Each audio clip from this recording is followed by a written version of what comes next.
Hello, everyone, and welcome to another Small Screen Star Wars. As always, I am Julian Mush. I am joined by Rachel Wilkinson. Hello. I like to scoot over a little bit, Yeah, maybe you do. give you a little bit more space. It's all good. It's just a wider chair than usual. It's okay. New chair.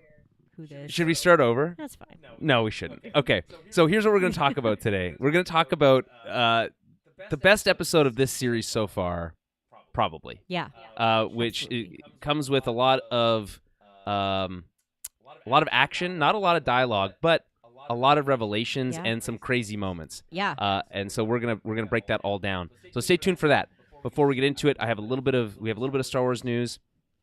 I have a Black Series figure that we need to open on air. Okay. That I got. I had the day off last Friday. Okay. I took a day off because I was like, I just want to take a nice summer day That's off. fine. You know. As you And so, and that's when I ended up going to the mall and spending a bunch of money. And you know how you like sometimes just like I'm gonna give myself a little treat. Yeah. You know, I have a problem where it's like every time that idea comes to my head, there's nothing that stops me from giving myself a little treat. Gotcha. So the treats become a regular occurrence. Yeah. But it has been a while since I bought a Black Series figure. This one, alas, has no connection to the Acolyte in any way. It'd be wild if it did. I don't think they've made Acolyte figures yet, have they? No, but I tell you what, there are some crazy Andor ones. Okay. Like Bix Colleen Yeah. has one, and it's like, I don't know, is anyone really looking for a Bix Colleen never action know. figure? I'm not, personally. Have you seen any of the Christmas ones that come out sometimes? Christmas ones? They're like recolored? Yeah, they're like super goofy. So they're like I'm trying to think. It'll be like what were the ones we have? They're wild. There's a Wookiee and he's all white, but he has like Christmas themed like a backpack kind of thing or whatever. Okay. But yeah, they have like all Christmas themed ones. So like there'll be a Boba Fett one, but he looks like he's wearing a ugly Christmas sweater. I They're, just red do and green. Like they're what I really do for that is I just obnoxious. put little tiny Christmas hats, little Santa hats Yeah. onto my action figures. I mean, yeah, that's I one year I bought like a 30 pack of those, and so every year for Christmas I go around and I put little hats on Cody and on pretty Rex, and Vader gets one too. Yeah. So yeah, I make a Star Wars nativity scene oh, that's a brilliant idea. with Grogu With Baby Yoda. Yeah, with Grogu. Yeah, no, in the that's a really manger. good idea. Mhm. I mean, as you can see, if you're watching live, and of course, we record this every Wednesday around 8 o'clock, 7:30, 8 o'clock. It's been more like 8, to be honest. It has. If we're being honest. Yeah. 8 o'clock Central Time on Twitch and YouTube. And so if you're not doing that, I encourage you to come by, stop in, and enjoy the conversation. In fact, speaking of conversation, lots of conversation happening on the Discord. Yeah, it was good. I like that today. Lots of Yeah. chit-chat. But I mean, it was such an exciting episode. Like we obviously that was going to happen. Have but to. Yeah. Exactly. Love it. And speaking of Discord, I'm trying to open it right now, and it's just I it's can stuck see on that this. it's struggling. It's It's struggling updating. with updating 1 of 15, and Yeah. it was having a hard time there. Anyway, we have a exclusive Discord channel for our patrons. So if you want to help support the show, you can head over to patreon.com/TowerBabblecast. And Yeah. for as little as $5 a month, you get access to a bonus episode. We do a monthly film club that's exclusive as well. But you also get access to the Discord, where we have, unlike that hellscape we call Twitter or X, we have a very healthy and It's respectful great. community. It is, and I love that. Yeah, they're It's- very nice people. Everyone's awesome in there. So And they're all friends of the show, Yes, they are. just to be clear. real friends of the show. Yeah, not unlike Ryan Airy, who doesn't know we exist. But One day, one he'll acknowledge day, us. I'm gonna reach out to him. I'm gonna get him on the show. One day he'll be our friend in real life. Yeah, exactly. But yeah, no, a lot of chit chat about this week's episode. Some of the theories. I'm really excited because there's a lot of, spoilers for this week's episode. We'll just drop it right now. Yeah. Chimere is the master. Who would have Yes. guessed? But there's still other possibilities and new theories that have arisen from that Yeah. that I wasn't expecting, and that's really fun. Right. I don't think he's like the main master. There's another I think one. he's Mhm. like I think That's there's someone above him for sure. That is one of my favorite yeah. current. And for the record, ones, you yeah. didn't think it was Chimere at the beginning. You said there's no way they're going to introduce a Sith Lord in the first episode. Blah blah Is blah. that what I said? I'm pretty sure that's exactly what you said. Well, it does sound like the stubbornness that I would bring You're like, to it's the too conversation. early. It's too early to have introduced him in the first episode. Well, I mean, I guess by episode 2, my tone had changed quite drastically. Yeah. I mean, I guess episode 2 was the premiere, so maybe by episode 3, Mhm. my tone had changed. think But so, I would yeah. say that, like, in retrospect, it's quite obvious. And then, Yeah. I have a whole like tangent to go on about this whole thing, Mhm. and I know people are disappointed that it's like it wasn't someone else, but it really couldn't have been someone else because like Right. who It- it yeah. would have been very confusing if the helmet came off and you're like, who? Yeah. You know, like It made I don't- sense. Like, yeah. I get it that maybe they were a bit too obvious with it being him. Like, But you know what? And as I said, I have a whole theory on that. Yeah. And I'll get to that.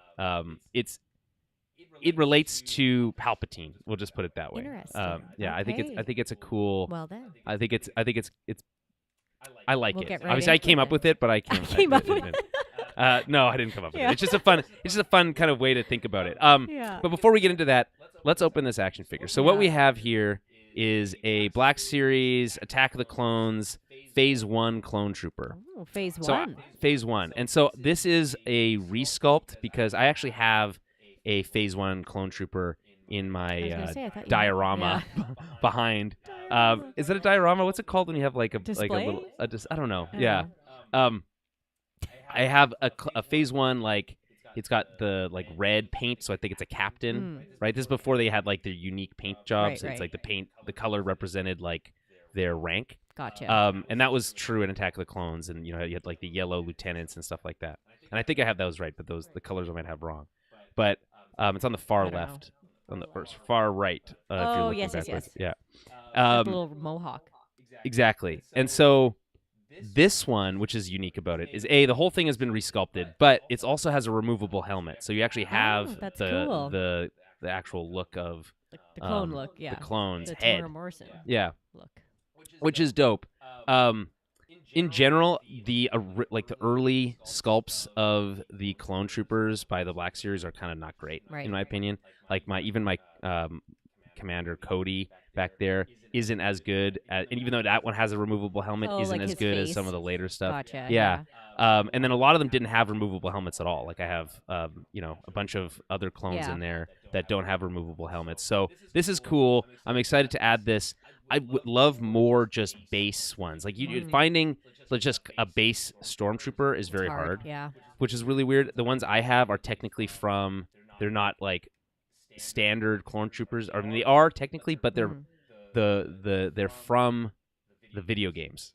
So they're a standard clone trooper, but they were like re-released, and like when it says from Attack of the Clones on the bottom here, it's from the video game. So that was the only way I was able to get Gotcha. 2 of them, because I think standalone, if you buy them on like resold, they're like $70. Yeah, they're expensive. And I'm not paying $70 for a $30 No. action figure What of did a I pay? I stormtrooper. paid a stupid amount to get Grievous.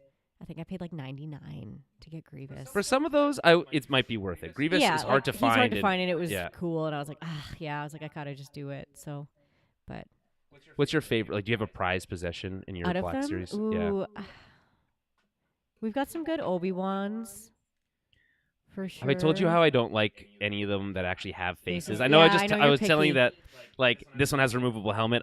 I'll just Yeah. be straight up. This helmet, once it's on, it's probably never Right. coming off. Actually, we have both.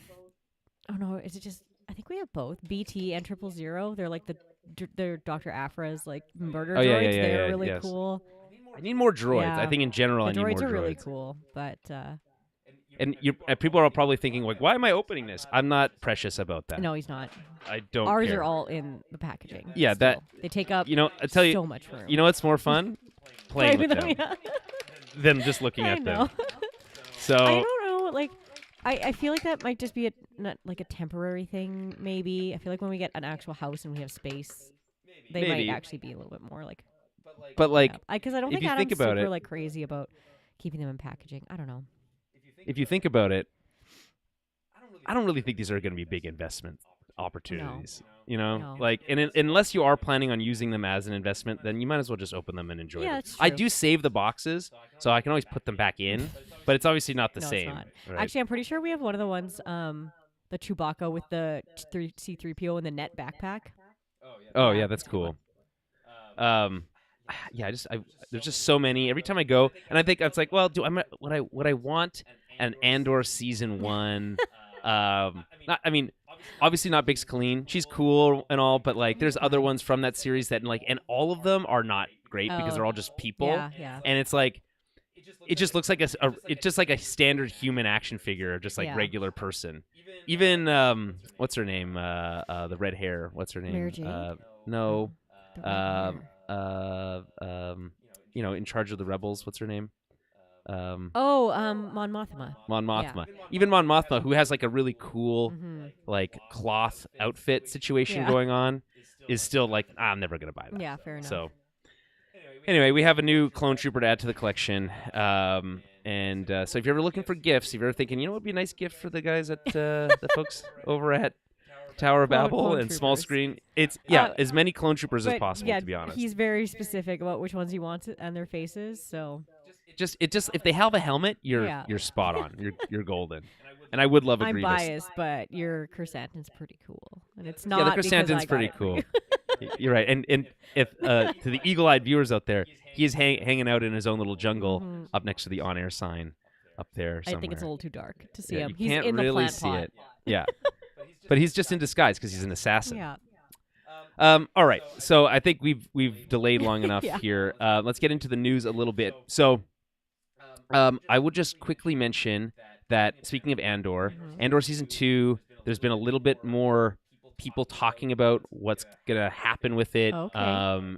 The actor's been more vocal, and some news has dropped. Really, the only thing that I care about as far as Andor Season 2 news is that Ben Mendelsohn is set to return as Orson Krennic, which is very cool. Yeah. I always thought he was despite people having, I think, odd reactions to that scene where he gets choked out by Vader and don't choke on your aspirations, director. So good. It's so good. I think it's so great. But some people don't like that. I think Krennic brings a very, or Ben Mendelsohn specifically, brings a really kind of naturalistic performance to a role that he's literally surrounded by a guy wearing a mask and the other guy whose face is like transplanted on because for Tarkin they did that like weird de-aging that looks or like weird face thing. It's weird, right? That's kind of maybe the biggest gripes on Rogue One. Right. So yeah, he looks a little too polished. It just no matter how you look at it, at some moments if you pause it, it looks normal, but any moving of the face and it's all of a sudden it's like, because looks like a deep fake. It's just weird, and but you can do better deep fakes now. So I would one of those times where it's like, I think you guys should just go back and fix it. Go back and fix all of the deep fakes you did for Luke in all of the Mando ones. Fix those. Fix the Leia one. Fix the Tarkin one, and just like make it work. I hope so. Like a new special edition type thing. Anyways, that's cool. I'm really just excited because me and my girlfriend, I've shown her all of the Star Wars movies. We haven't seen Solo and we haven't seen Rogue One. And the reason for that is we're going to watch Andor Season 1 and Season 2 and then Rogue One. Gotcha. So it'll be a unique experience for her to like watch it in cool. chronological order, and then we'll start the whole thing over again. Watch episode 4 and just jump right back into it. Yeah, exactly. So that's cool. And then more specifically to the Acolyte, and I'm going to pull up my phone because I'm going to read this off my phone. Leslie Headland made some statements. Obviously, the showrunner for the Acolyte. One being about the lesbian witches. Okay. Which is we all know isn't necessarily what they are, and she talks about that. And another could be. Who cares? Yeah. So here I'll just here's what she. So the Acolyte creator Leslie Headland on criticisms that the show is an LGBTQ series, which is. Okay. It's a weird thing to even say that can be used as a criticism, but it's sure. not. Yeah, that's not a criticism, but I think these are both really well made statements.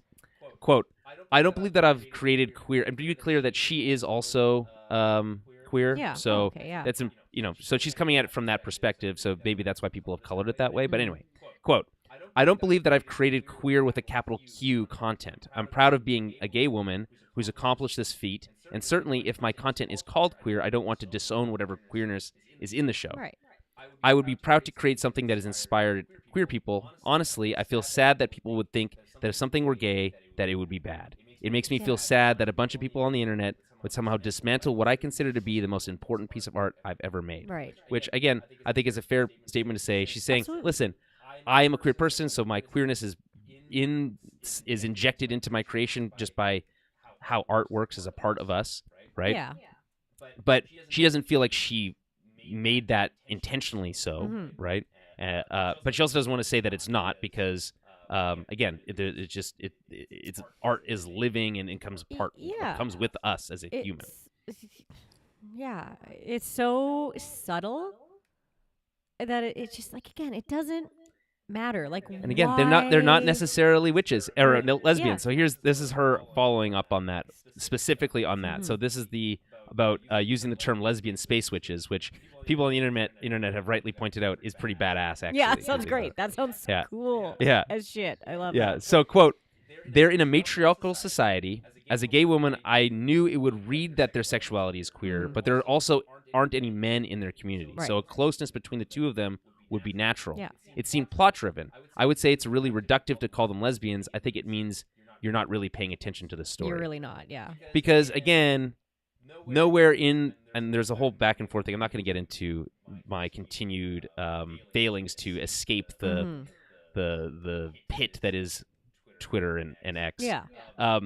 I keep trying to pull myself out, and they keep pulling me back in. But there's this whole back and forth about like, oh no, they're people just basically assuming all these things. Oh, well, they have to be lesbians because there's only women, and she, they're her May and Osha's parents. It's like, well, no, that's not necessarily how that works either. No, we're making assumptions based on our understanding of parentage. This is a communal family. They're not even necessarily their parents. No, right? They call them mother, but it's like that's also but like they call them all that. Yes, exactly. So it's like it's very it's not as cut and dry as saying, well, they're lesbians because they live in a coven of women, and it's not as cut and dry as saying, oh, May and Osha are Mother Anastaea's kids, when we don't really understand how they were conceived or how that parentage works. Yeah. Right?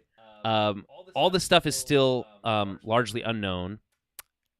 And I need to remind the folks out there who may still be upset, the story's not done yet. There's still lots of time for this to be sorted all out before the end of the series. It's not even relevant to the story. It's not central to the story. And it's like, I love what she says about that. Like, she's not going to like take it away if like there are queer people that are like, oh, that's awesome. Like, and if they're identifying with those characters and like excited about them, whatever, that like, she's not going to take that away from them. But at the same time, it's like, it's not supposed to be a negative thing either.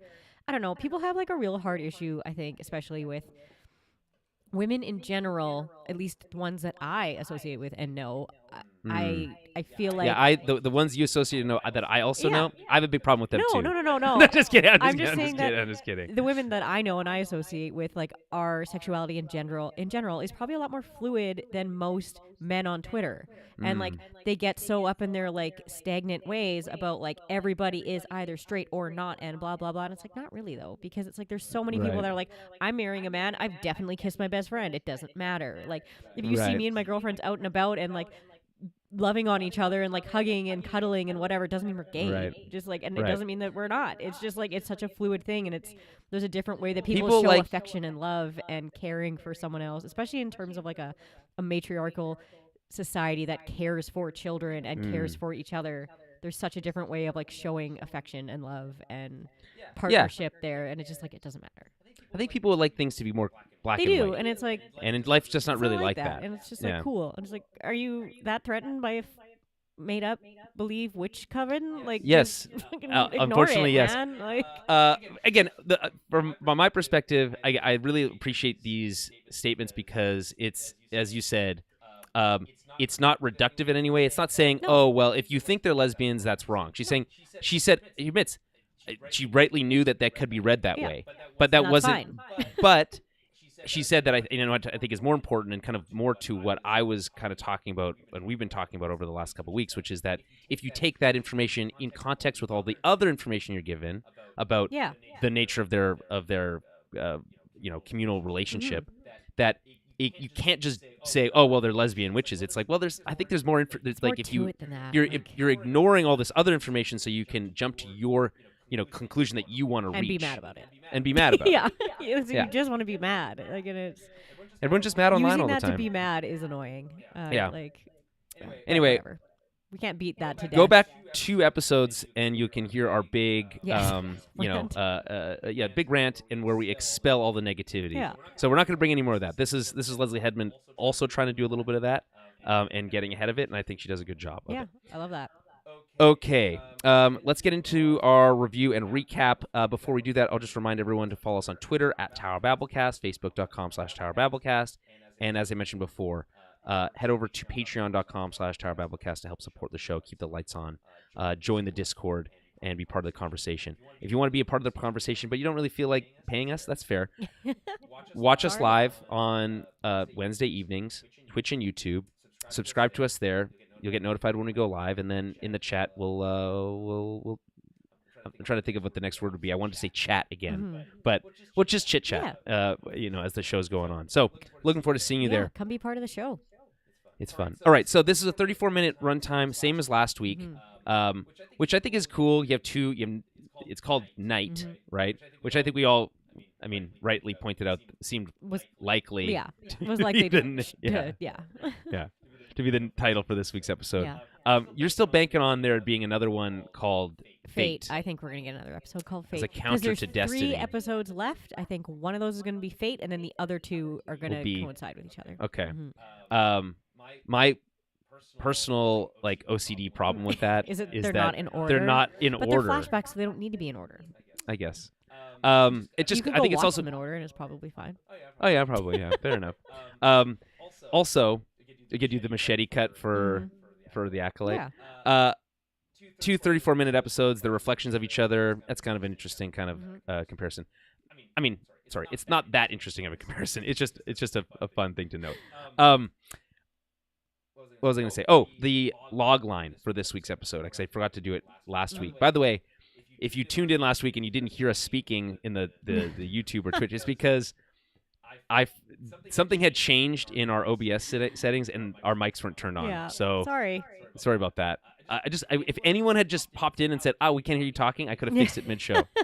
But yell at us next time. Just yell at me if something's not working. Yeah. But again, thank you for everyone who's given us patience. Because I didn't read I just all messed up last week. Didn't read the log line till the very end of the show. Amateur hour. Yeah, it was. That's why we don't have any sponsors yet. Yeah, Working Star on Wars. Come on, exactly. All right, so in a dense jungle, the Jedi are put to the test when they confront a rising darkness. Appropriately vague, as they typically are. Directed by Alex Garcia Lopez, written by Cor Adana, Cameron Squires, and Leslie Headland. Alex Garcia Lopez, the director, longtime TV director. Okay. Has done shows that you've probably heard of on Netflix. Cowboy Bebop, that show people didn't really like. Directed 2 episodes of The Witcher. 1 episode of Chilling Adventures of Sabrina, which was that Sabrina the Teenage Witch. Oh yeah, I watched that show. I liked it. The Punisher, Daredevil, Cloak and Dagger, Luke Cage, so lots of Marvel stuff. Okay, yeah. Fear the Walking Dead, and a few others. So, has some TV chops here. I think this is a relatively well-directed episode. Yeah. I do have some gripes about some decisions they make about where and when they cut away, especially early in the episode. I can see that, yeah. There's a couple odd ones. Or one in particular that stands out to me is when Soul says, "You carry a Jedi weapon, but you are no Jedi." And then it's like, "Ooh, sick!" And then cut away. It's like, well, what the hell are we doing I thought here? that cut was weird too. Yeah, and I immediately know, I was like, "Oh, Drew's gonna hate that." Yeah, no, it's just such a poor way of maintaining momentum. It just undercuts the drama and the stakes. It's it's fine. It's not the end of the world. Should we read an IMDb review? It's a 6 out of 10. Yeah, I was wondering. I was like, I want to see a negative review and why, because that I just don't think you can write a negative review about this episode. Well, this one, we'll see. But I just read the first sentence, and I think you're going to be disappointed. Yeah. Okay. So this is from IMDb user IDHeart47059. And it's a 6 out of 10, as I mentioned, titled "Good Action for a Change." So, yeesh. As others have pointed out, the only highlight from this entire episode was the fights. They were fast-paced, impactful, filmed well, and actually progressed the story and weren't just there to be there. Story beats got in the way of fighting, which was cringy and predictable at times, but with the bar so low, this is impressive. Glad to see more hand-to-hand combat in combination with the sabers. The action was actually good and enjoyable to watch. The good fighting does not excuse the terrible writing and direction. Story is so predictable, it's boring and hard to watch. Luckily, there wasn't much dialogue. Stunts popped off this episode. So, yeah, I agree that the fights were great. Yeah. I disagree that the story got in the way. No. If anything, the balance of the two I think was pretty well struck. Yeah. I'd say so. Obviously, this is very action-oriented episode. Of course. Yeah. Right? Almost entirely. I was saying, I can't remember if I said it on the Discord or if I said it on Twitter somewhere, but this is an episode that you could just pluck out and stand alone and show it to somebody and be like, check this out. This is cool Star Wars stuff. Yeah. And, you wouldn't really need to know what's going on, really. have context. You could, I think, figure it out as it goes and get a lot out of this episode. Yeah. So It's I watched it very late wild. last Yeah. night. I didn't watch it until like 1:30 in the Oh, morning. wow. But and I had some beers because it was coming off of hockey. Okay. We went to BP. As you We do. ordered two team pitchers, and there was five Ate of some us. terrible food. The pizza was Boston fine. Pizza's food is so bad. It's not great. It tastes And like it's way cardboard. overpriced. The thing is, when you're getting the team pizzas and you're getting the team pitchers, it's at least It makes affordable. it worth it. Yeah, that's Yeah. fair. Yeah. But no, I get that. BP sucks balls. I hate that place. Would never And like choose to their go there. beers always flat, and like it's like they have 6 beers on tap. They're all the same. Anyway, but sometimes you just want a crushable Coors Original or whatever. After you a know? hockey game, I get it. Yeah. So anyway, we had 2 of those, and we were looking at the second one, and we were like, "Man, that's a lot of beer. We should." Yeah, aren't team we- pitchers like It's at least 5, maybe 6 or 7 pints. Yeah. Yeah. So anyway, I came home after that, and I sat down and I watched this episode, and I was just loving every second Yeah. of it. It really felt like it threw me right back to being a 10-year-old boy watching the, Right. how old was I? Yeah, about 10 Yeah. when the prequels were coming out, and just being amazed by the choreography Yes. and the lightsaber combat. And there is absolutely top-notch lightsaber combat here. It's great. Yes, Yeah. it's really, really Like, good. And So it cool. makes Ahsoka look stupid in comparison. Like, I'm sorry. I know. Like, the further we get away from Ahsoka, the worse I feel like it looks from a action perspective, Right. especially. Yeah. And visually, because it's so bland. I just feel like there's like a gauze all over the screen all the time. Yeah. And it just doesn't look great. But if you just think about that scene where Ahsoka and I can't remember who's all in this. It's like the final episode or whatever when they're like fighting all those zombie troopers. Right. And it's so slow and not dynamically shot in any way. There are some cool moments, like individual action beats that work, but as a whole, it's just not as engaging, nearly as engaging as we get here. And I feel like they pull their punches a lot, where they cut away from things like lightsabers through heads and those types of no, things. this one was like graphic. Like it's been a while. I feel like for me watching like Star Wars content. Star Wars content Yeah, you got that. that I was like audibly like gasping. Oh, And, yeah, like, me being too. Like, whoa, and like just being like, huh, like because you just Well, a lot of those things didn't really expect coming, and I was like, holy shit, they really went hard. Yeah, And I was like, makes sense for the storyline purposes, yeah. but it's like, whoa, yeah, it's wild. Like, They pulled no punches, Yeah. and it's exciting. To me, it reminds me of I think we've talked about this a little bit before, about like in general the Star Wars shows have felt like there's stakes, like they're missing stakes because no one feels in danger at any time. And This and is- it's like we talk about the prequel problem, we know where these characters end up, and therefore we can't really be that invested. And of course, there's other things. We talk about this all the time, right? There's other stakes than just life and death, and Of that we course, can get. yeah. And there's interesting things that we can glean or learn about these characters that aren't related to whether or not they die in a particular Yeah, fight sequence. yeah. How do they get out of it? Who knows? Those kinds of things. That being said, I will say it is like a breath of fresh air to have real stakes again. Yeah. And in the sense of like anyone can die at any moment type of stakes. Yes. And I certainly thought that at least Jackie and Yord were safe to come out of this episode. And like R.I.P. I was so harsh, sad. right? I know. I really like Jackie. Hers hit me hard. I was like, fuck. Did you see the video of her training, like the behind the scenes video of her No. training? It's really cool. Like, she's so good. Like, Yes. like those fight sequences with her. Like, it's all of it so good. Like, I was just, the fighting was just great.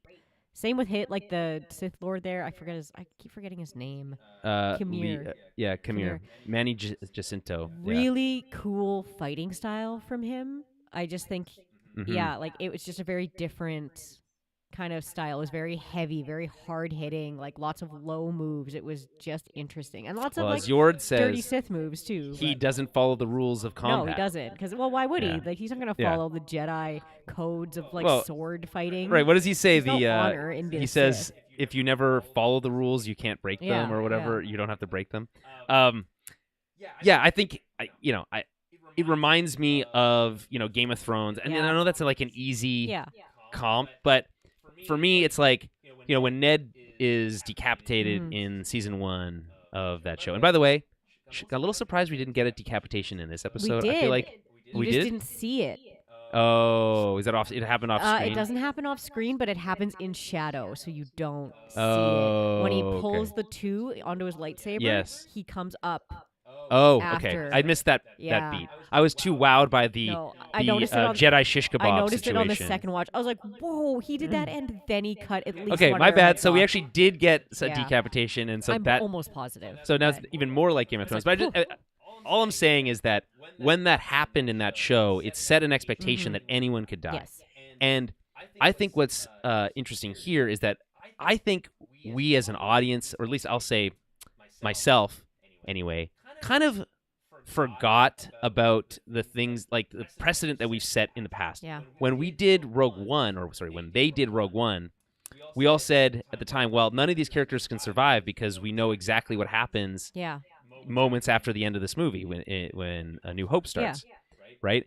And guess what? None of those characters survive. They all die Yeah. at the end of that movie. Yeah. Right? And that was pretty cool, Mhm. right? Like a true tragedy. Yeah. And we, in a similar situation here, kind of maybe deluded ourselves to think that, oh, Yeah, well, right. there's a Sith here, but they'll explain it away in some Mhm. way. But Nope. as Khmer says here, you've seen our face, therefore, I have to kill every single one of Yeah. you Right. because Yeah. I'm not allowed to exist, Yeah. right?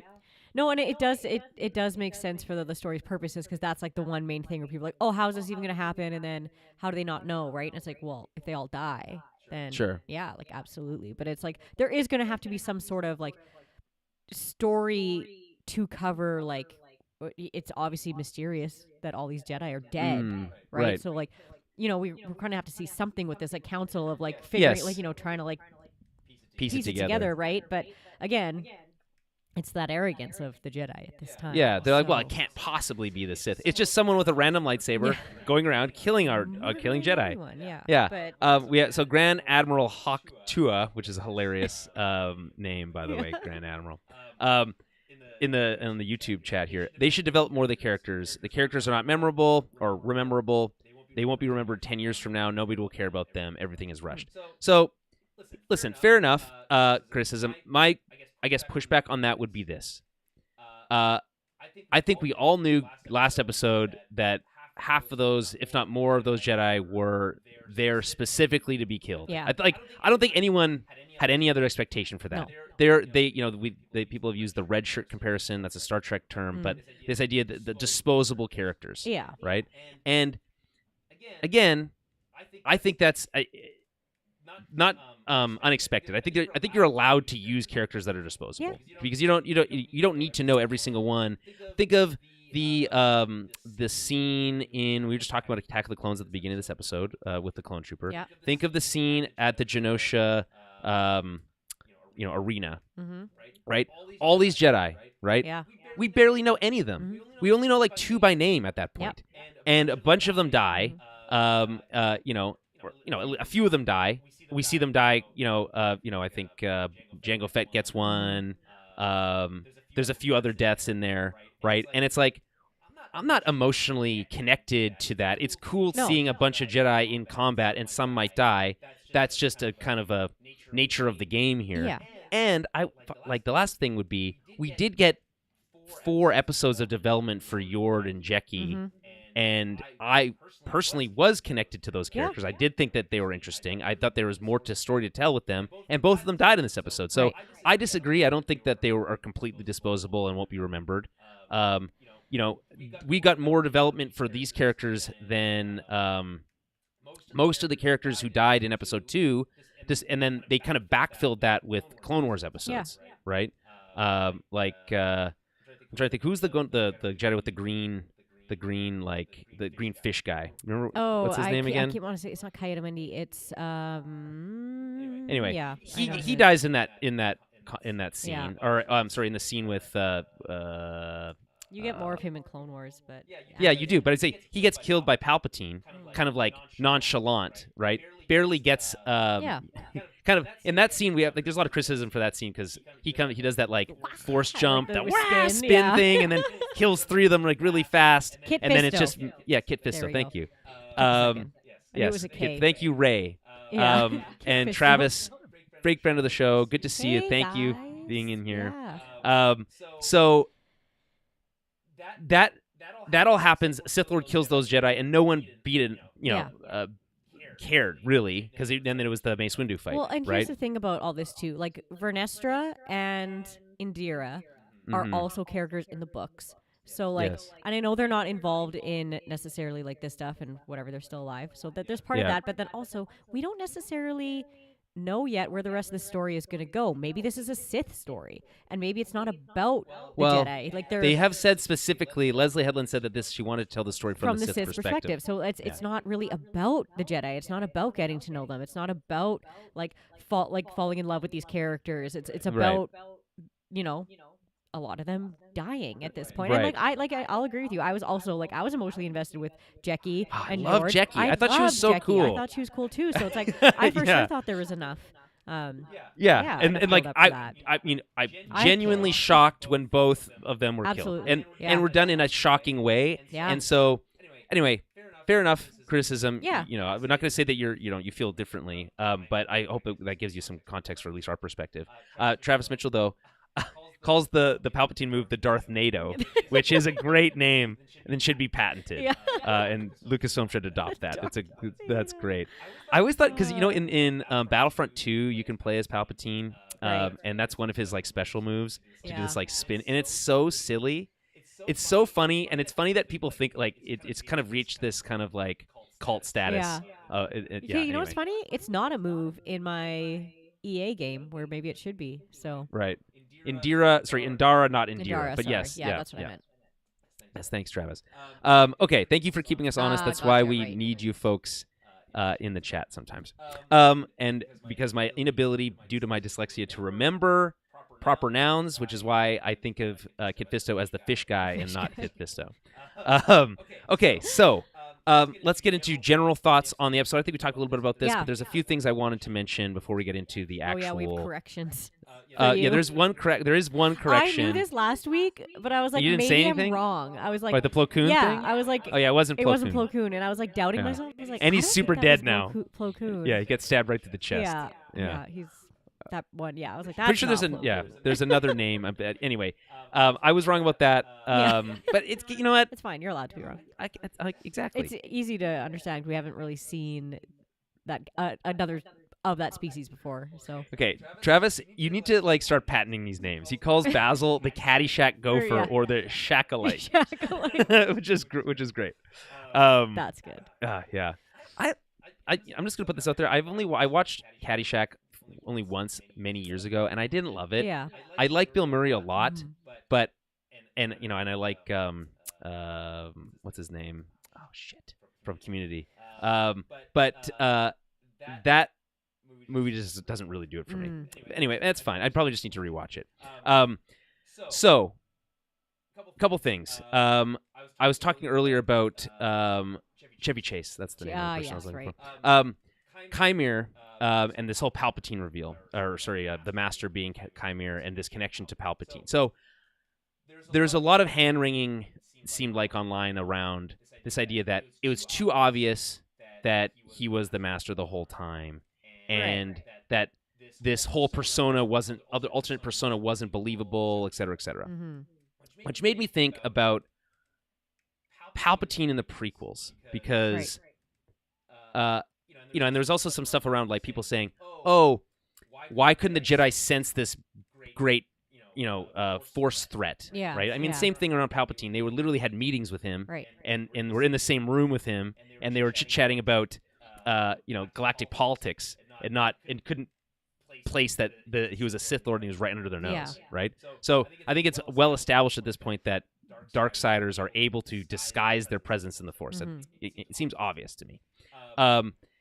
More importantly, though, in retrospect, Chimere, that whole kind of alternate persona feels very much like a new take on the Chancellor Palpatine persona, which, when you compare it to the Emperor, is very different, right? You can even think about when in Rebels, when he's trying to, seduce Ezra to the dark side, and he's doing it like he's brought the whole temple onto that ship, and he's like, he's doing this whole thing. Oh, you'll see your parents. Just unlock this portal for me, and you can see your parents, right? And he's using the Chancellor Palpatine persona, right? But then you think of how different they are, and how seemingly obvious I think it is that he's a Sith Lord, right? Yeah. It's like, well, again, these Jedi should be smart enough to figure this out, right? Yeah.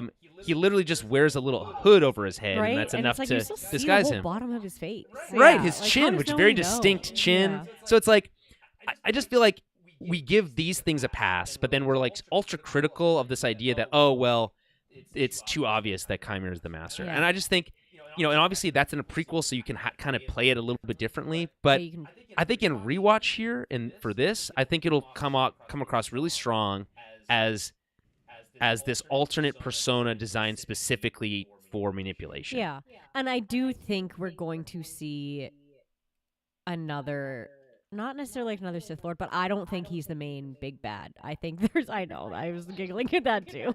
I was like, okay, I'll just say, Travis, Plo Koon's species looks like a kid stuffed a Transformer toy into an apple fritter. And that is just cruel to me. Yeah. But yeah, I mean, by the way, they're called Keldor. That's the name of the species. I see. Okay. Species. Yeah. But yeah, I mean, like, I definitely think there's more to it because it was so kind of easy for the audience to pick it out. So I feel like because it was so easy for the audience to pick out, there's still more to it. Or maybe it was kind of along the lines, and as you said, I think you said that there's a chance that he's not the big bad. Like, he's also like he's an apprentice. And right. Like, he's there's this Thanos yet. Because he's there's not a saying Thanos reveal he coming. wants an apprentice. Right. He's saying he wants an acolyte, which is a pupil. Very specific in the whole realm of the way Sith do things. Because he's not, if he's not the master, he's not allowed to say that he wants an apprentice if he's an apprentice. I mean, but again, it's like weird that he's like following the very specific semantic rules of the Sith. Yeah. But like, I guess that's still a possibility that there still could be like a Darth Plagueis reveal at the end. That's like, oh shit, Darth Plagueis was his master the whole time, and he wasn't able to overthrow him, and now he's gonna have to go find another apprentice. And because Palpatine went through apprentices like he was going out of style. So many. After Episode 1. So I guess like there's just a lot to unpack here. That's one of them. And again, that's the other thing on this is that like maybe it wasn't really supposed to be that hidden anyway. Yeah. And like we're supposed to try to enjoy it in the same way that we enjoy seeing Palpatine kind of manipulate the Jedi, and we get to enjoy Chimere doing the same thing. Yeah, he even says to May, like, you really couldn't tell it was me. Like, and it's like almost like you're saying that to not me. even deep like, down. Even the audience knows. Like, they're not supposed to know, and they could figure it out. It's like, you really didn't know. It's like, you big dummy. Yeah, exactly. Then I also mentioned the score here. I think the music is really, really, really good in this episode. It's very, I would say, prequel coded in my opinion. Mhm. It really has in fact, to the point where there is musical cues that are directly pulled from the prequels, and John Williams' work. There's also a musical cue to Kylo Ren, which is an interesting thing we'll talk about later on. But I brought up the Knights of Ren before, and you told me no. I didn't. Did I say no? Mhm. You know, you don't have to bring this like snotty I attitude. did though. I was like, remember, I said, oh, are you getting any like Knights of Ren vibe? And you said no, that would be stupid. I don't think I said no. That would be stupid. I mean, it's possible I said that. There's a tape. Someone could go and play. Michael Abels, as we mentioned, this is a guy who's done a lot of work in the horror space. It really works here. There's a lot of really bombastic music, especially at the beginning. Yeah. We get some darker themes early on, but then action themes later, and it works for me. So I think it's very good. And then, as you mentioned, we talked about how his helmet had I think this is when the conversation came from, but how his helmet kind of looked like Kylo Ren's helmet from Rise of Skywalker, kind of the Katsugi stuff. repaired look. And I think, first of all, I said that I didn't like his helmet last week. It's grown on me. Getting to see it from more angles and getting to see it with color is helpful. They've also, Hasbro's revealed the helmet, like the Black Series full scale version of it that you can buy. Cool. Pretty cool looking. Yeah. So I think that's all really cool. And then we also get a deep lore cut here with the introduction of Cortosis. That seems to be the general sentiment around this. That's what the Null Blade too. There, hey. The what now? It's called the Null Blade, and that's what it's made out of. I don't know what the Null Blade is. Can you explain that? It's in. So Adam, my fiance, brought this up to me because it's in the Dr. Aphra comics, and she's all possessed, but that's irrelevant. But she finds this Null Blade, and it's like this big, long, pointy, kind of cool-looking sword. It's a sword, but it's just made out of metal. Just to be clear. Yeah, okay. Well, all swords are made out of metal. Well, no, but the lightsabers aren't. Yeah, but she uses it against Vader, and zaps his saber or whatever. So, and it's all about trying to kill. She's imbued by this spirit, and it's after killing Sith specifically, and they're using the Null Blade to try to kill Vader. But they need to zap out his lightsaber his saber. Yada yada. It's really cool. But it is idea. a very cool weapon. So obviously that's kind of could be what his. Yeah, and it's something that comes from Legends, but has been canonized. Yeah. So. Cortosis was a metal that had I'm reading from Wikipedia here, that had a very high energy absorption rate and transmission coefficients, which allowed even the energy of a blaster bolt to be dissipated upon contact. One of the strongest minerals in the galaxy, Cortosis could even withstand the blow of a lightsaber and briefly short out its blade. It could also redirect the heat of explosions, as discovered when General Anakin Skywalker attempted to collapse the entrance of a Cortosis mine, and then the resulting explosion breached through the I don't even know how to pronounce that. What do you say? Mokiv's crust. Despite these advantages, Cortosis was very fragile until refined, making it normally useless as armor, and had difficulties with prolonged energy attacks, such as those of lightning guns. I didn't know that lightning guns existed, but it's cool. Which would overload the material. So, there it is. The next thing is the history of it. So during the era of the Sith, the Ascendant created the Null Blade with the Cortosis alloy as part of their battle with the Sith Order. The Null Blade could briefly short out lightsabers. However, the blade was not reinforced and thus could be cut by a lightsaber. The blade was never completed before the Ascendant were slaughtered by the Sith. During the High Republic era, the Sith, known as the Stranger, wore a gauntlet and a helmet forged of the Cortosis. And this is right from this episode. Yeah. So, the Stranger's helmet also protected against telepathy, apparently. This is something that's cool. is implied. I think, is an implied answer. I don't know if we have direct confirmation for sure that that's the case, but it's an interesting concept. It's kind of like Magneto's helmet in that way. Yeah. I was going to say like Magneto. Yeah. So yeah, it's been used in as I said, it came from Legends. It's been canonized. It's been in Thrawn Alliances. Yeah. Dr. Aphra, Hidden Empire, A New Dawn, and the Acolyte, obviously, of course, as well. So very cool. Very cool concept. I think for me, what works for this is it adds a new, interesting layer to lightsaber combat. Yeah, it's cool that it's not, like Beskar just blocks, right? So Right. this is cool that it actually sorts it out for a minute. Like, Right. that's a really neat. Because it's both defensive and offensive Yeah, in that yeah. way. And then it creates an environment where, okay, your lightsaber is temporarily disabled, so you have to do other it Yeah. forces you to be creative from a choreography and storytelling perspective. And then it's not a permanent disabling of it, so that lightsabers can come right back into the combat, Yeah. and it creates this more dynamic action sequence. So I think it's really cool. Obviously, I didn't know about cortosis before this, so I'm doing my research after the fact. Yeah. But it's a very cool concept.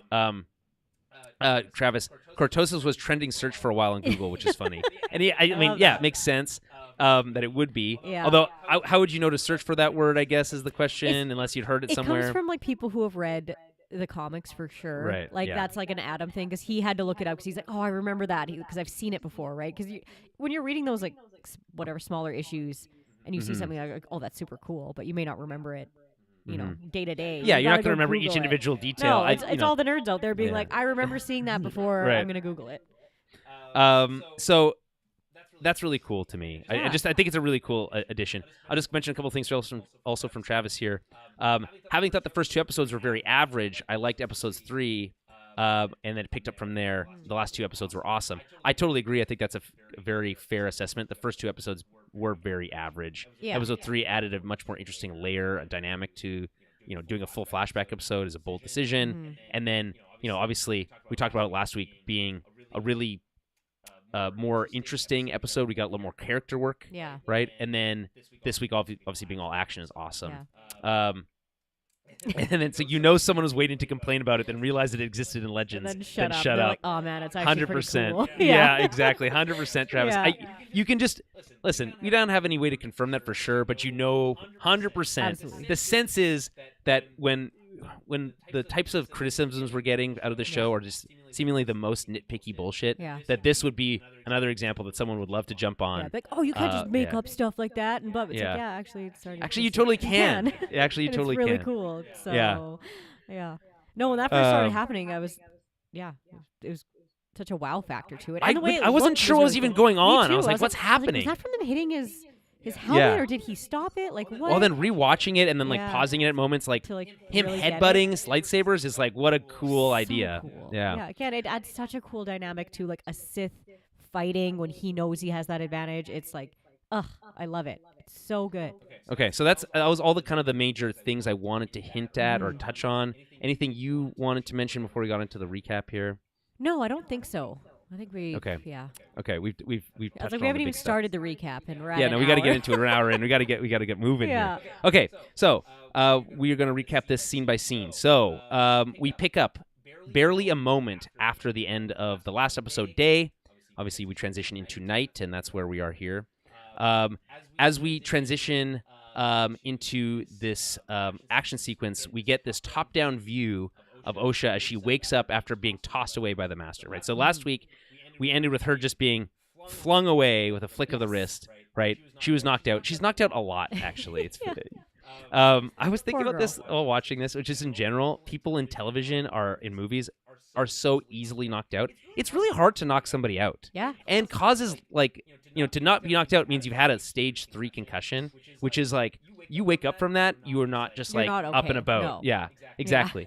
But like in movies and stuff, people just get knocked out and it's totally normal. You just like knock someone on the back of the head and it's like, oh, they're unconscious now. Yeah. Right.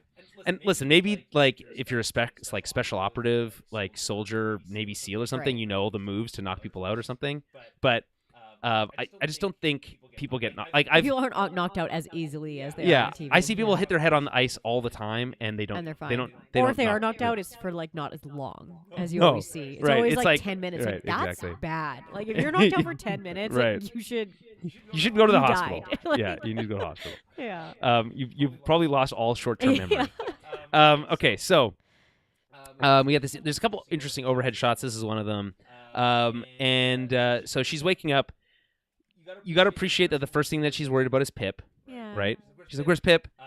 Pip starts getting all like excited or anxious, and then she's like, "Shh, quiet." Yeah. Which is funny to me. And then we hear lightsaber combat, like in the distance. She trips, falls, lands next to a Jedi already dead. So we've missed maybe a couple minutes here. It's hard to say how much time has passed. Yeah. And then we pull back to see the aftermath of what that massive force push. So we kind of see like the dirt having been pushed away, and it's a kind of interesting visual look. Osha spots the Jedi engaging the Master. Osha approaches slowly as we see more lightsaber combat kind of revealed to us, and then it really never stops from here. So the episode taking really no time to get into the action, which is very appreciated. The Master is toying a little bit with the Jedi, easily slaying the Keldor Jedi, who again we mistakenly called Plo Koon last week.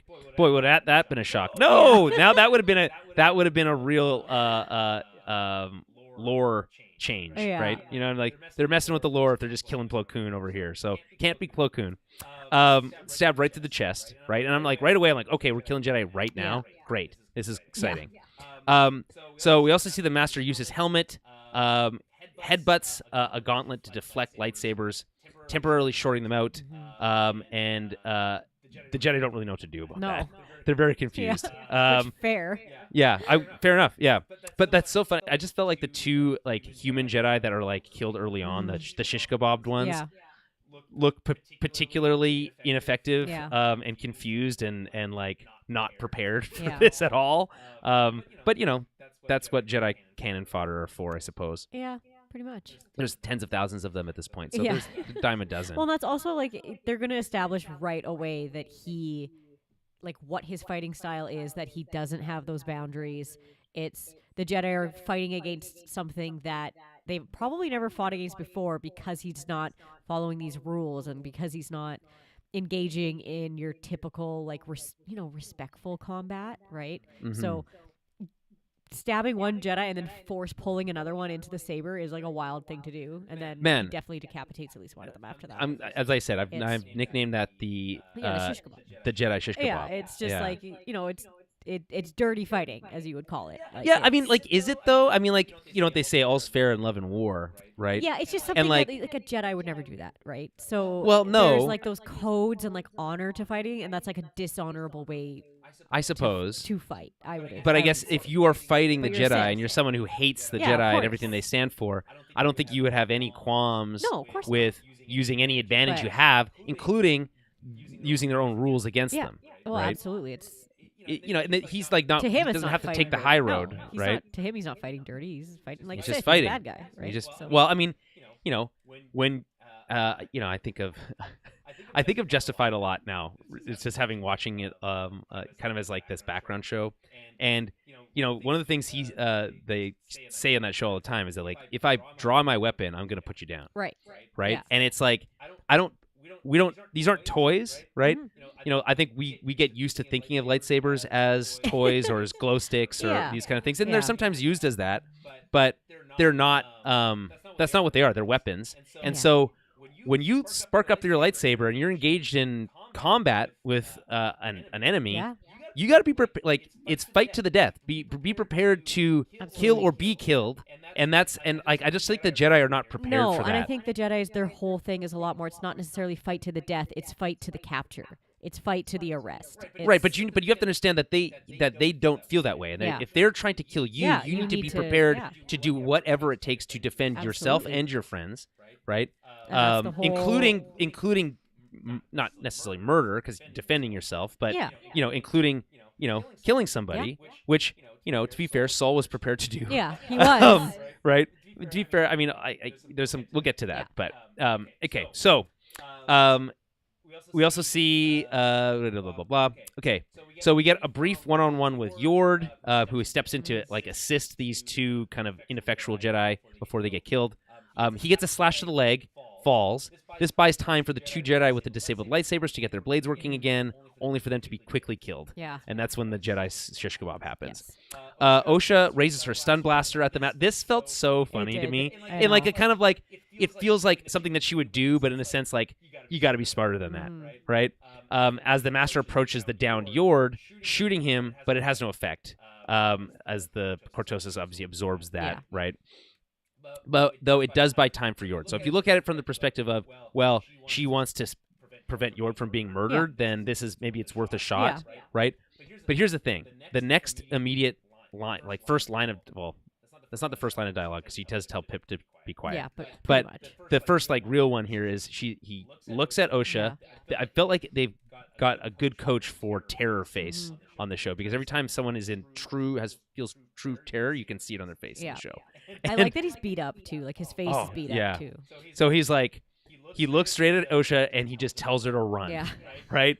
Again, true horror movie stuff. Yeah. Right. There's there's another horror movie thing in this that I really like too, but we'll get to it. And like I love how she's just like thinks about it, and just turns and sprints. Yeah. And it's very much the classic horror movie style run. The only thing she doesn't do is trip over her own and feet. fall. Yeah. But did you notice? I'll just bring it up here that he doesn't run.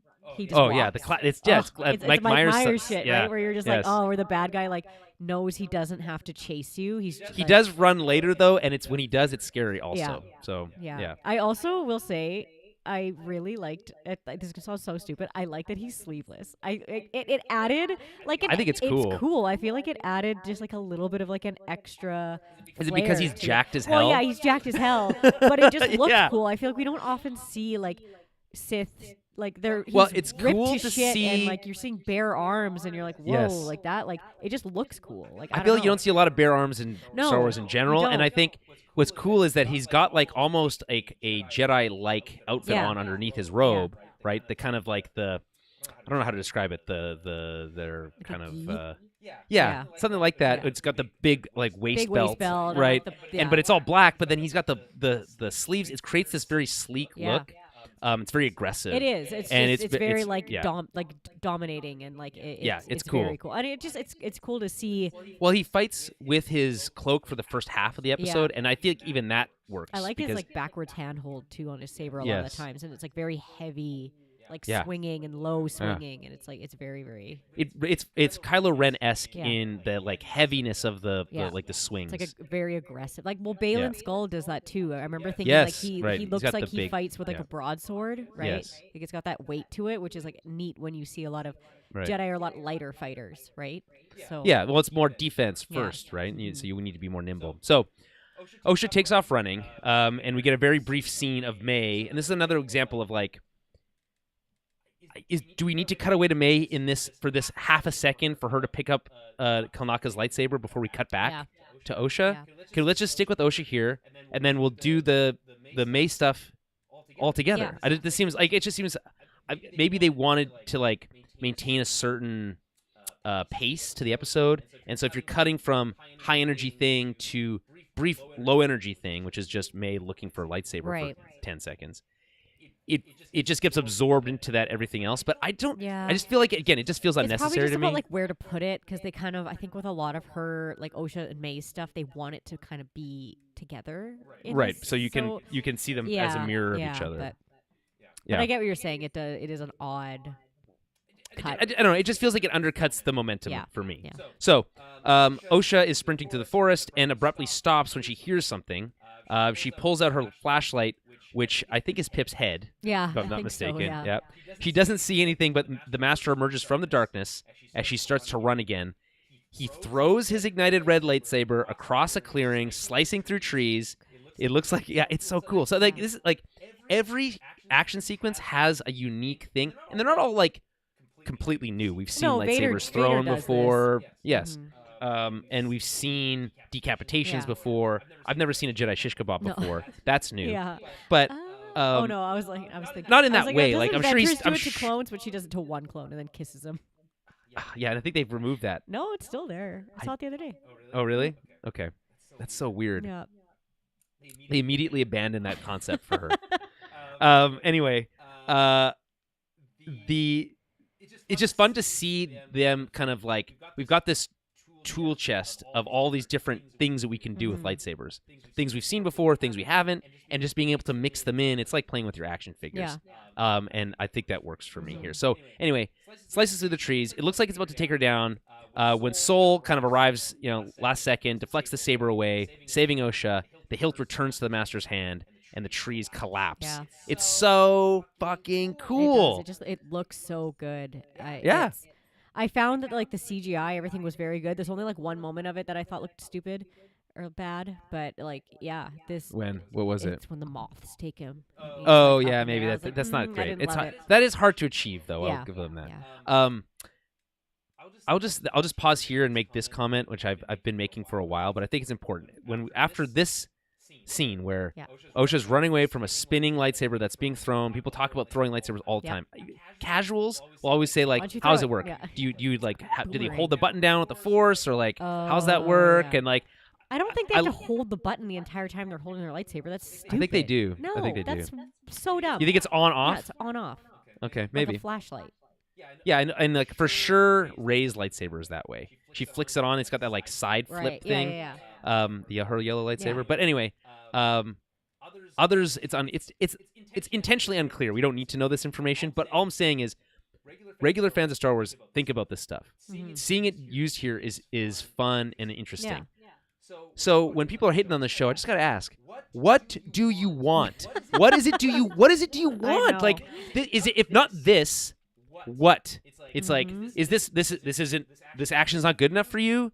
Like the force intrigue is not good enough for you? Like, You know I what just they want. don't get it. You know It- what they want. what? No, what do they want? They the people that are that mad about it, they want I don't even want to say The it. dudes being They want bros, dudes, they want straight white men doing the fight cool right, shit. and like saying cool Yeah. stuff to each other before they kill They each other. I don't- guess. And whatever, not even Yeah, I don't necessarily know. white, but they want men. They want straight They want men dudes. fighting. Star Wars is for dudes. Everyone knows Yeah, that. they want Yeah. girls to be there to look pretty, and that's about it, and be saved. Yeah, it's like, why didn't she? Look, And they like to fall in love with the It's so characters. wild. Like they want this those old school tropes. It's not like it.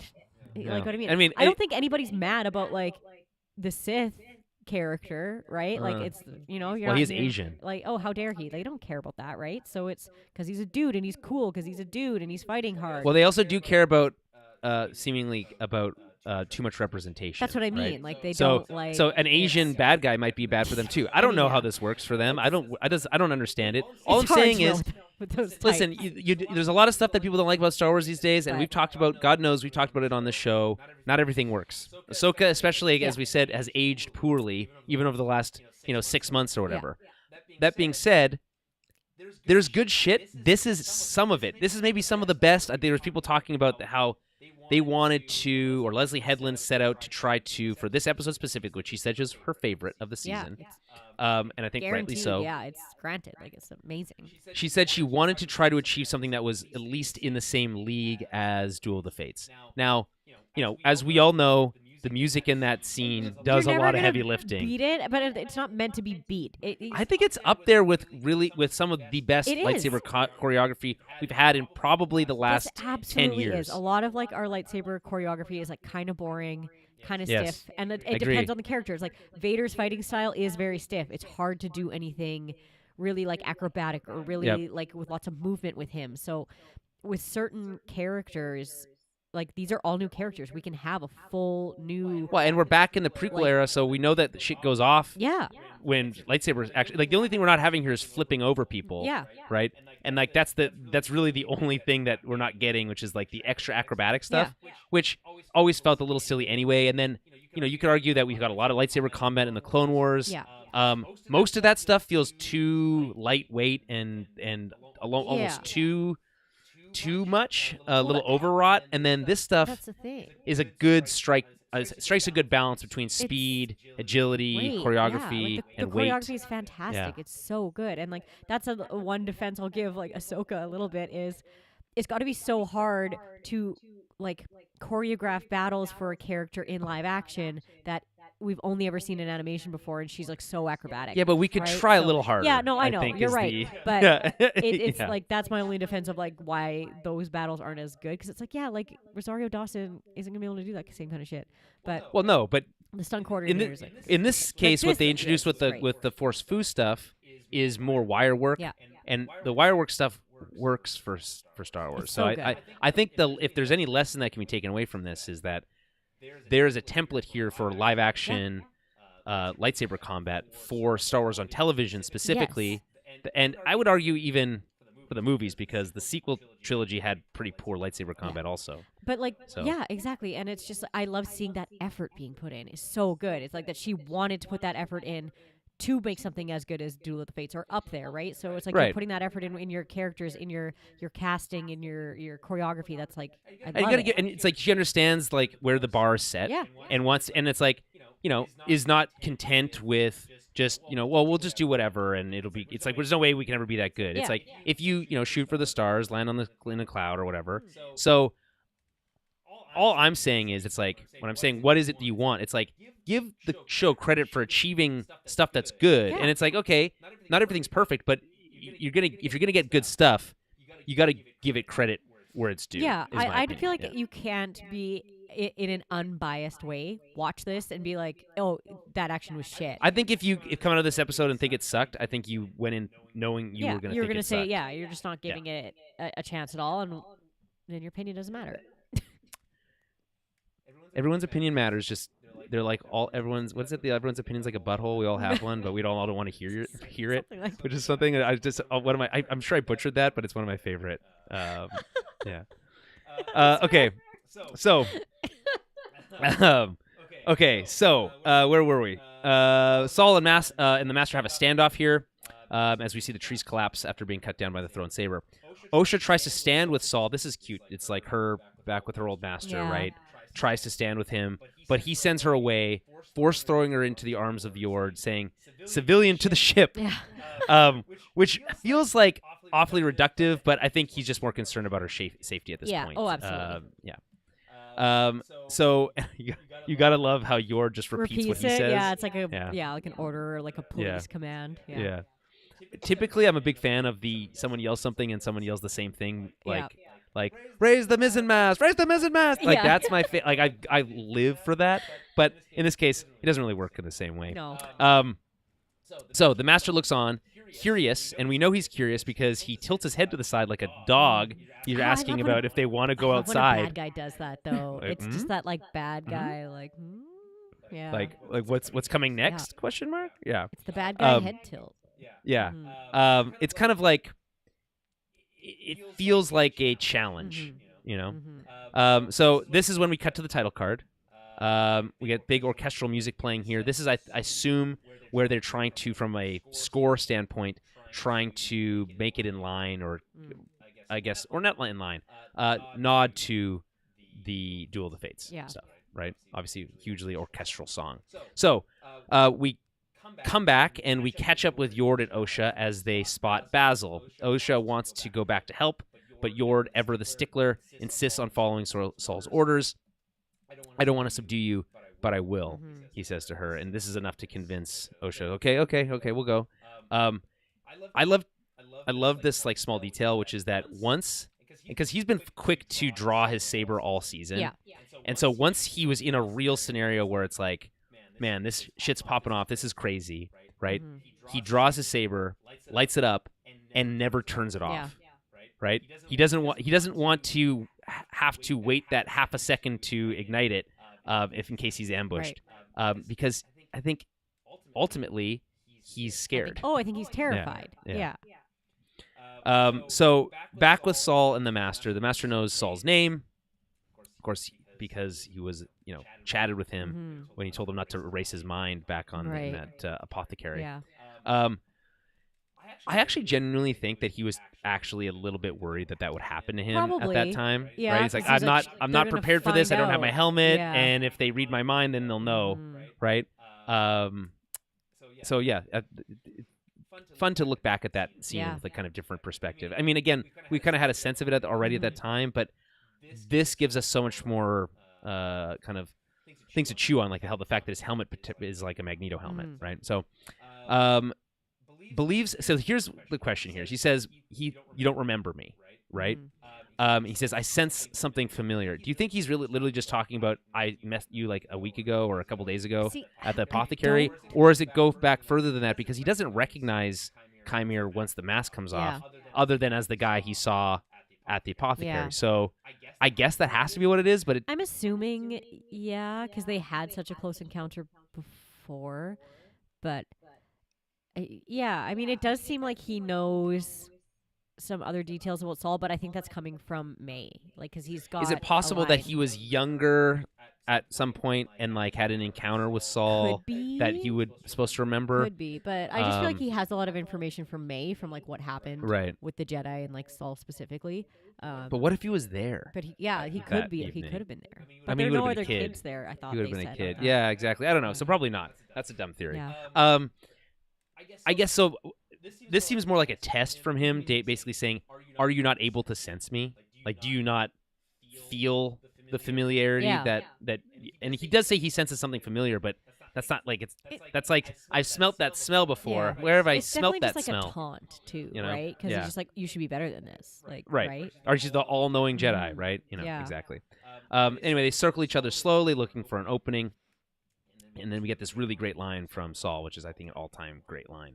You carry a Jedi weapon, but you are no Jedi. Yeah. And then we cut away, because who wants to follow up on that? Yeah. We cut away, another odd cut, in my opinion. Back with May, she's making a break for it, leaving Kalnaka's ship. But she's intercepted by Jekki, who knocks her down with a flying double kick, I love that. which is so sick. Yeah. And like a big scream, Yeah. too. Ah! And it's like... Just like full blown Yeah. drop kicks her. Yeah, right? like she does like comes in like this, flying at her, and it's great. And so this like sets the stage for what will be a pretty fun Jekki and May fight. sequence. Yeah. So they start with some hand-to-hand combat, some like wrestling, judo moves, force fu stuff. Jekki gets the upper hand first, force pushing her in back into the ship, and then force pulling her. I thought the push and then the pull was a cool idea. This gives her the upper hand enough to get a pair of binders, at least half of Half them, on her. onto her. And binders are just what the Star Wars people call Space handcuffs. space handcuffs. Yeah. Yeah, binders. So remember the tiny little baby binders that Baby Yoda had? Yeah, they put on Yeah. Grogu. They're so small. Yeah, So hilarious. teeny. They had to make those special order. Yeah. Anyway, May, she's arresting her, basically. She's doing the whole cop thing. Yeah. You're under the arrest for the murder of Master Indira. She lists them all. She says Master Indara, Master Torben, Master Kelnaka. Important to note, she assumes that she was the murderer. She murdered Master Kelnaka. Yeah. I kind of was worried that this would be like an overwrought plot point where it's like, oh, they're going to assume May did it, even though she did kill two others. Yeah. Well, actually, she technically only killed one other because Torben killed himself. True. She did hand him the She did poison, give it to him, but but he yeah. knew it was poison and he drank That's it. true. So I don't think you can call that murder, It's assisted in my suicide. opinion. Yeah, Yeah. exactly. Assisted in only the sense that I brought you the poison. Yeah. So anyway, and then she doesn't kill Kelnaka. So she's really only Killed one. killed one Jedi, Okay. which is still a lot, I guess. Yeah. You know, any more than 0 murders is a lot of murders. I guess not really in a TV show, but in real world that would be the case. And then she says this line, which is so brutal, and the fire that killed your family. Yeah. And she's like, oh, you didn't? Throw that in there. Oh, yeah. Mhm. It's good she got that good line in because she doesn't last much longer. This last phrase, though, pisses her off. This gives May the strength to break free, using her throwing knives, and then continues to attack as she pursues Jekki back into the forest outside. And then we get another cool overhead shot of that happening there. So, back with Saul and the Master. They're engaged in a duel, 1v1. An interesting shot of their feet here. I actually really like this. So Saul drives the Master backwards, and it reminds me of like a something you'd see from like a samurai film, Yeah. right? Where you kind of you see the action in these close-ups, but not just of their faces, but of motions of their legs and their arms and their feet. Right. And it kind of gives you a better understanding of how they move and how they're engaged with each other. I think it's kind of a nice subtle choice there. Anyway, they disengage. The Master turns off his saber, and then they have a little chat. You trained May, show your face, Saul says. And this is where we get this kind of hint at his Magneto helmet. And let you read my thoughts? No. Yeah. The way he said Yeah, no there. me too. And I like, by the way, the voice changer he's got in that helmet, pretty cool. Mhm. I gotta admit, it gives him a very menacing It sound. does, yeah. But he still has the same, like, because even in before he takes off his helmet, like we already kind of knew, but I was like, he has the same cadence. Like when Yes. he speaks, and he obviously would because he's the same guy. But you can just Mhm. tell, like he speaks the same way. It's not like he's trying to like. Yeah, he does super change high. his cadence a little bit when he's Chimere, but there's certain things that you just can't change about your voice. I think. Yeah, it's just like the way he speaks. It's like when he's using those kind of like menacing tones. It's Yeah. What kind of master conceals his face from his pupil? Mhm. You tell me. Yeah. This is I feel like there's a lot of like leading the witness here by Chimere / the master with Saul, kind of like I'm giving you all this information. Put the pieces together yourself, Yeah. right? Like, oh yeah, I'm training somebody, but I'm not telling them who I am. Mhm. Why would I do that? Right? Yeah. Interesting thing to think about. Right? Yeah. I'm not going to just give you all the answers. Right. Yeah. Piece it together yourself, you all-knowing Jedi, right? And I just think that's an interesting way of going about it, right? But again, we cut away here, which I just don't love. Meanwhile, May gets a slash with her knife on Jekki's leg, causing her to scream out in pain. This alerts Osha, who still wants to go back to help, but again, Yord insists that they continue back to the ship. Yeah. Jekki is a Jedi; she can take care of herself. Yord says. Which is like wild to say because it's like so many of them are dead already. Oh yeah, Yeah. yeah. No, It's like so were the other two that just got shish kebabbed right in front of you. right. So. Yeah, they couldn't take care of No. themselves, and she's still a Padawan. Yeah, exactly. I'm like, she's, Yeah. A kid. People were, by the way, this is another nitpicky thing that people were upset about. I shouldn't even mention it, but I will. People were saying it's crazy that Jekki went from training with like a stick in episode 2 to taking on dual wielding and taking on a Sith Lord in episode 5. That's not. But it does make sense. Rightly, everyone pointed out it's like everyone was complaining that there wasn't enough training for Rey and all these other people. That was a problem. But also, it wasn't her first day on the no, job. that wasn't her you first know? day of training. That's just like how they do that particular type That was of just training. that particular type of training was happening that day. It just again, bad faith criticism. Yeah, it doesn't mean like she was fighting with sticks until today. Yeah. And I think we should just we'll talk about it when we get there. Yeah. Actually, so okay, I need to get you to safety. That thing is too dangerous. I like that they call it a thing, right? The duel with back with the duel with Saul, and that's continuing. The Master goes in and gets a kick in Saul's chest, knocking him back. We get a very cool shot of Saul on one knee, reigniting his saber and like slashing it out forward. It's a very cool, like you could put that on a poster type of look.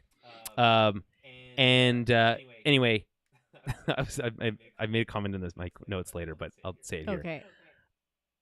The Chimere pulling Batman left and right in this. Like every time someone looks down, he just disappears. It's very impressive, I like really. it a lot. Anyway, Master's gone, dipped out. We cut back to, and I guess what's interesting here is like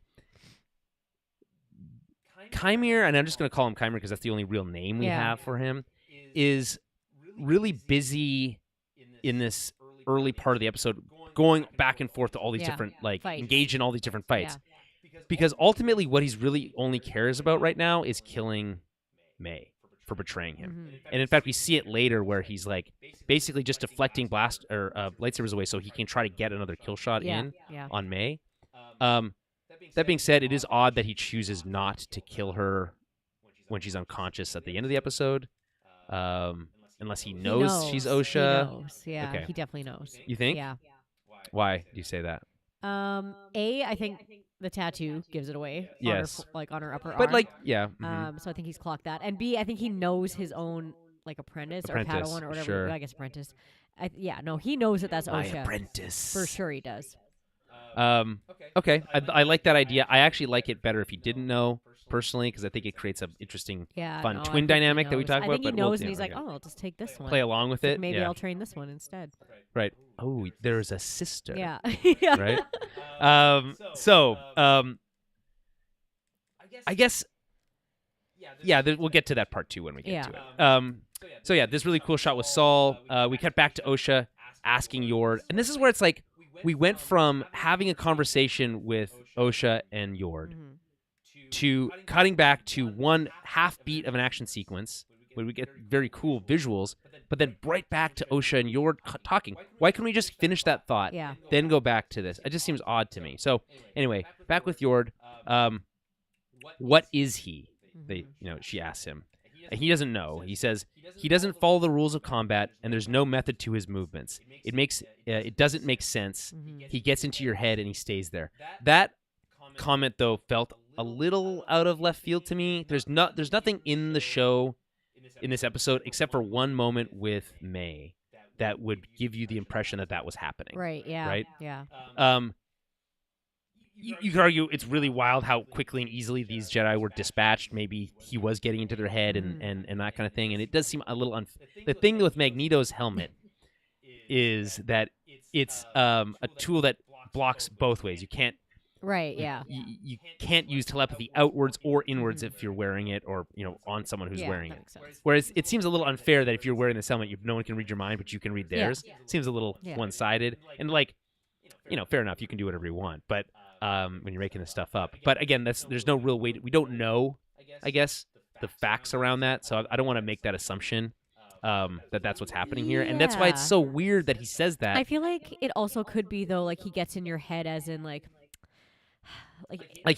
he's so odd. The way like he the behaves way is he so fights, odd that and you're just it like, messes with you. Whoa, like it's Right. like the way he's killing your friends in front of you. Like, not that like other people wouldn't, but it's just like it sticks to you. The way he fights, like the dirty moves. It's kind of like I feel like you we're doing can't- some heavy I don't lifting know, there but- because the very next line from Osha is, "My mother could do that. Oh, Get inside right, Jedda's yeah, head. you're right. I saw it once." You're right. Right. Mm-hmm.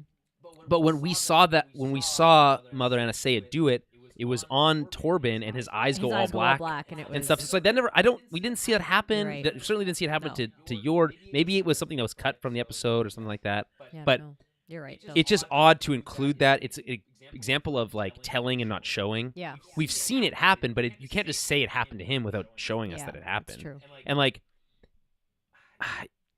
I would like more insight. We won't know because he's dead. But like what is that?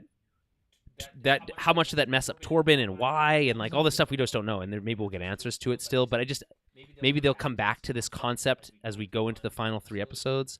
But for me, including it here feels like either they're putting it there to remind you that it's still a thing for later, or because they wanted to add some menace to what was happening this episode. But I don't think it's needed because he's already murdered a bunch of people already. So yeah, fair.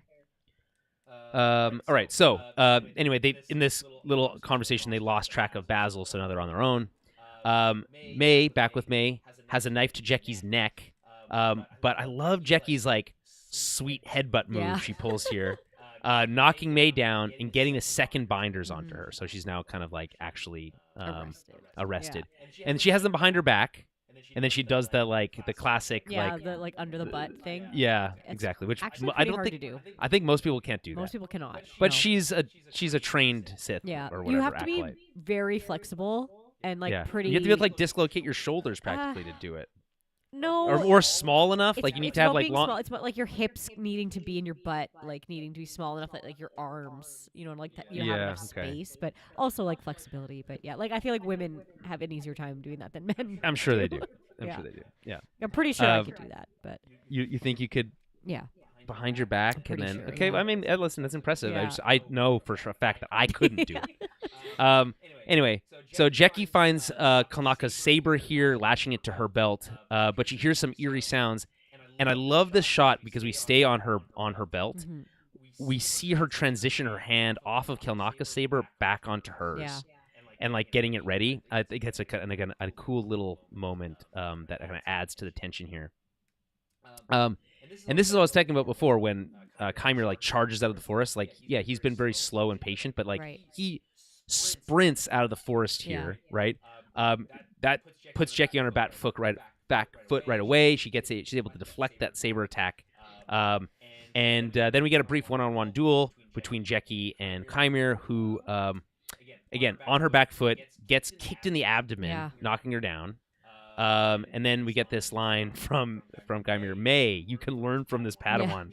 She's a loyal pupil," which I kind of love this kind of rubbing in her face moment here. And I really like this idea of May understanding the danger she's in and taking every opportunity to try to run away. She's like, "Oh, doesn't care. You're engaged with her, Jecki, right now? I'm out of here." leaving. And she tries it 3 times or 4 times in this episode.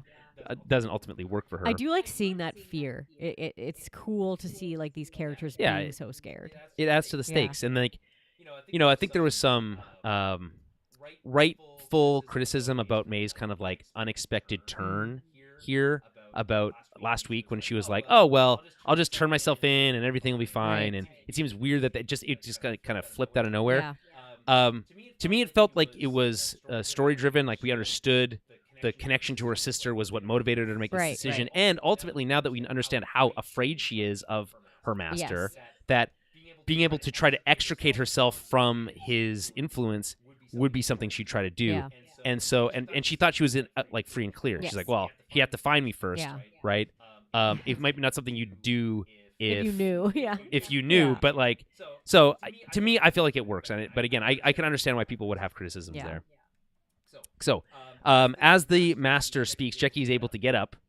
She is the first to attack. What I like about Jackie here is that she is not on the defensive. She no. is very aggressive Yeah. with her, and as a Padawan, she's got strong Ahsoka vibes. does, I yeah. feel like of being both highly capable with her lightsaber. She also has 2 green lightsabers in this episode, which is obviously very reminiscent of early Ahsoka. Yeah.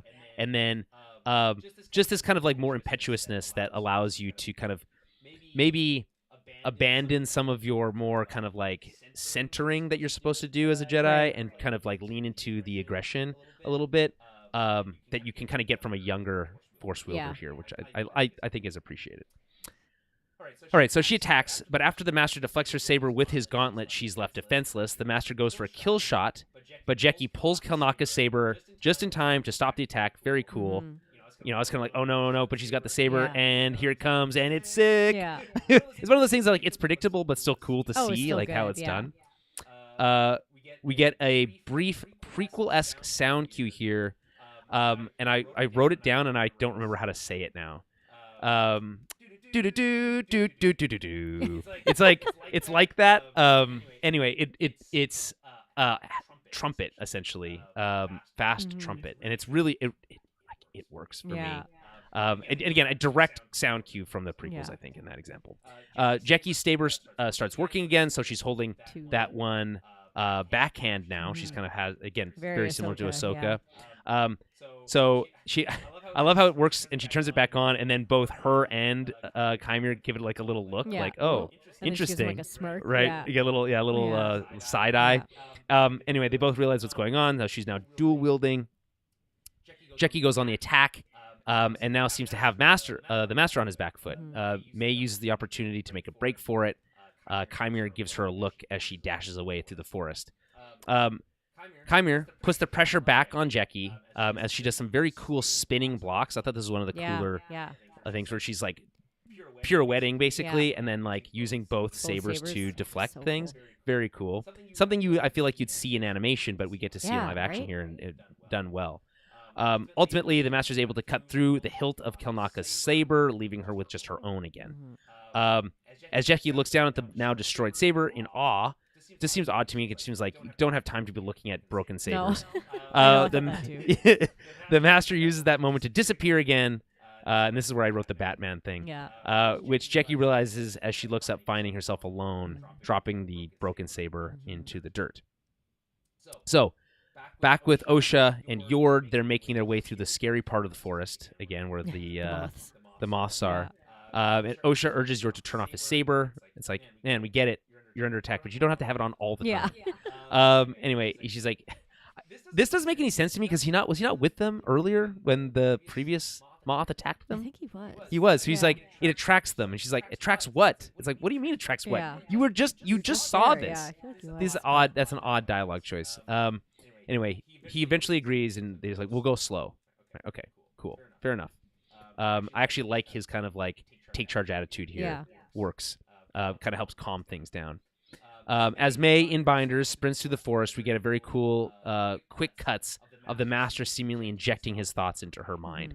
And this is where, I mean, like, this is the first time where it's like we feel like we get a visualization of that in this episode, but it's different, I feel like, from what we saw from Mother Anasea and what it feels like they're talking about with Yord. Yeah. But it is cool, like, she's sprinting and you get to hit these like first person perspective, like, or right, I guess it's third person, but like right up in his face, of like him following her, but it's like shot right into her face, basically. So I think it's a cool way to visualize this idea of like telepathy. Yeah, definitely. And like in a very Sithy way, where it's like it's less communal and more like forcing your thoughts onto that person. Yeah. Right. Yeah. I'll pause here. Do you have any thoughts on anything that I've said over the last 10 minutes? No, it's good. Like I feel the same as you do with like the Jackie fight there is just great. Like her choreography is awesome. Like it definitely gave you Ahsoka vibes too. And then yeah, like I mean, looking back on it now, you're just you feel bad because with Osha like pulling Yord back, it's like you guys are safe.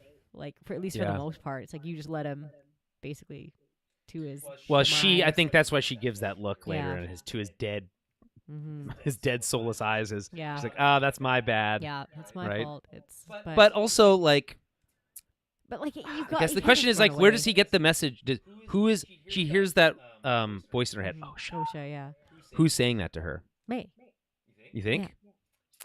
It's possible that it's the master that's saying it. You think? The Chimera, I thought it was her? like May, May reaching out, like I'm in trouble, help me. Yeah. Right, and like I do like when she says like, like he's gonna kill them he's all. Gonna kill them all. Yeah. Right. Yeah. It's just like great. By the way, callback to the prequels there in that line when he says I killed them all. Yeah. The women and the children too. That's okay. That's okay, Annie. Everyone gets upset sometimes. 100% would not stay. Yeah, that's the solid red flag there. Yeah. Ladies, take note. When they murder the women and the children too, time that's a red leave. flag. Yeah. And I murder them like animals. Okay. She spins through the forest. We get these quick cuts with him saying "coward," which I loved. The use of fear and using it as both a cudgel and as a tool is really cool here. So, as the Sith in general do, you were going to betray me. I think of the Sith a little bit. This is a deep cut, maybe for those who don't know DC lore very well. Okay. But in Green Lantern, they have a spectrum of emotional power. So green is willpower, which is not technically an emotion, but stick with me. Okay. Yellow is fear. Oh. So fear, cowardice. Avarice is one. Love, hope, a few others. Anyway, but the yellow power of fear is one of the stronger ones. Rage is another one. The red, but the yellow power of fear can be defeated by willpower because willpower can defeat fear. Right. Whatever. But Batman eventually, at one point, ended up with a power ring, and his power ring was fear. He had the fear because he uses fear as a tool, right? Yeah, because he's scared of bats. Well, he's scared of bats, and he uses it to make criminals afraid of him. Yes. So he, in the same way, the Sith use fear as a tool to both control their Padawans and to empower themselves. They empowered off of the fear of their enemies. To the dark side. Right. Yeah. So exactly. So to call someone a coward is to imply that they're afraid, which is a big no-no amongst the Sith. So I think that's just a cool the use of that term. I think could be used more often, to be honest, in Star Wars.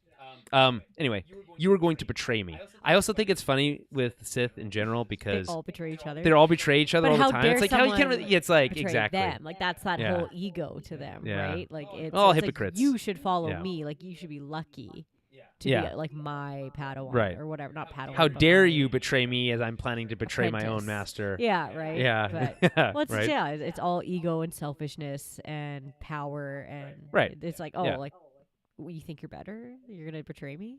How dare you? Yeah, and you can't suffer betrayal, right? No.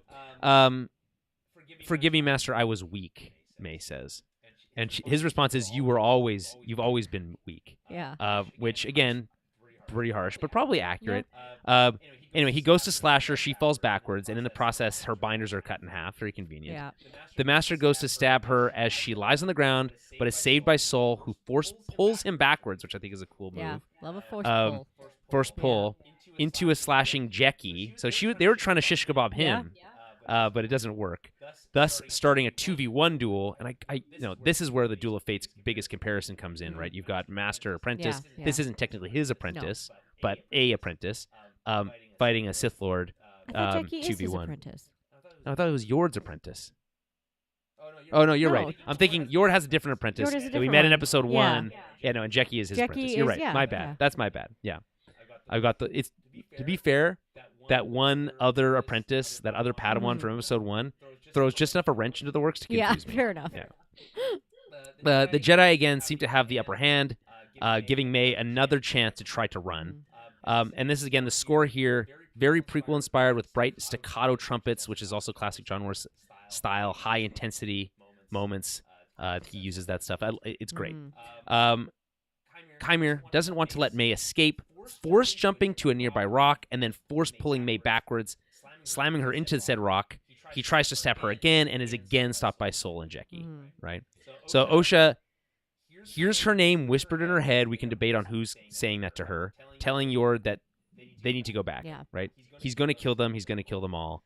Yord sees how serious she is, and as she signs her flight into the Force canopy, we see several of those gross moth things flying around up there. Anyway, she has a plan, and she has Yord follow her as they run back to help. Back at the ongoing duel, where most of the characters are now located, we have all the side characters are dead at this point. Yeah. So we've now concentrated everyone together. Sol and Jackie are taking on the Master, and May is also there. Yes. So and with Yord and Osha on the way. Yeah. So he headbutts Sol's saber as like an intentional aggressive move, disabling it, which transitions Sol into like this force fu mode where he just takes him on in like a hand-to-hand combat way. It's interesting here. I do think that Chimere's toying with him a bit because his saber does work and he chooses not to pull it. Yeah. Right? That being said, if you're hand-to-hand combat, you can get inside of a saber's like reach. Yeah, and that's once you true. get inside a saber's reach, you can kind of be more Yeah. If you had a knife, for instance, that a knife can beat a sword if you get inside, right? So, as we see Yeah. shortly after, anyway, he knocks him back with a cool Jedi like throw move. This gives Jackie an opening. She uses her elbow because they've learned their lesson on the trying to use their saber on it. She uses her elbow on the Master's head, knocking his helmet off and breaking it. It's unclear if it's broken or I just think like it's just in that. two pieces. Like I feel like it's got like a front and then like a back. Yeah. I agree with that. I think that's the case. I don't think you can break metal with your elbow. I also don't think the whole thing is made out of that material, whatever it's called. Okay. I feel like it's just like the front, like kind of part. I don't know. I have a feeling it's not the whole. Yeah, thing. that's probably true. But either way, his helmet comes off.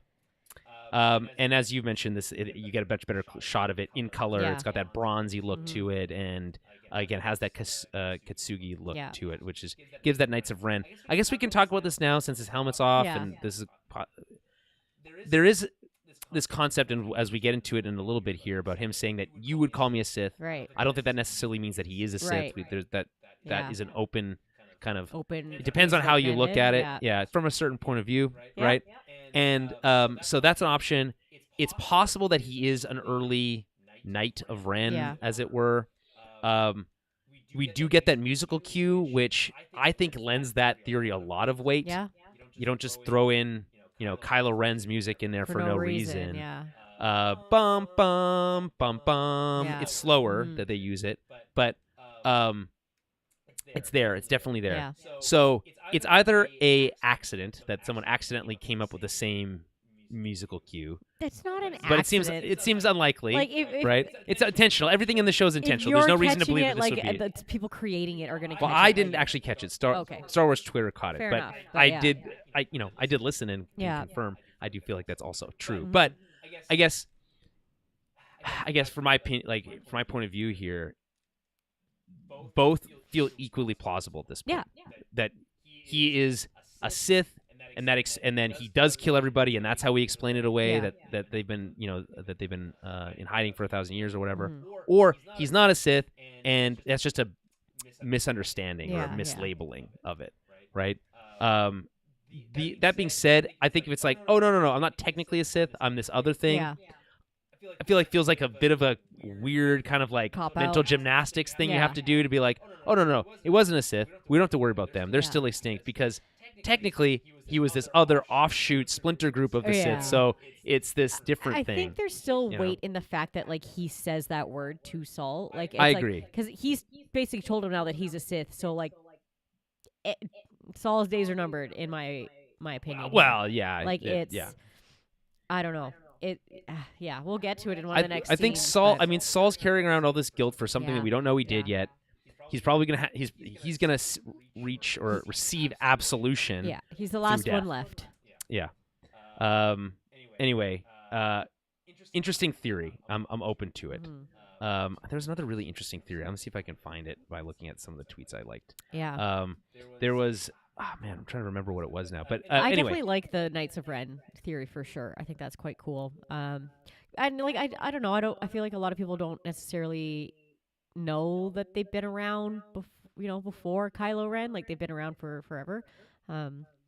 So, but maybe it's I don't know. Yeah, maybe it's a cop out, but I don't think it is. It's yeah.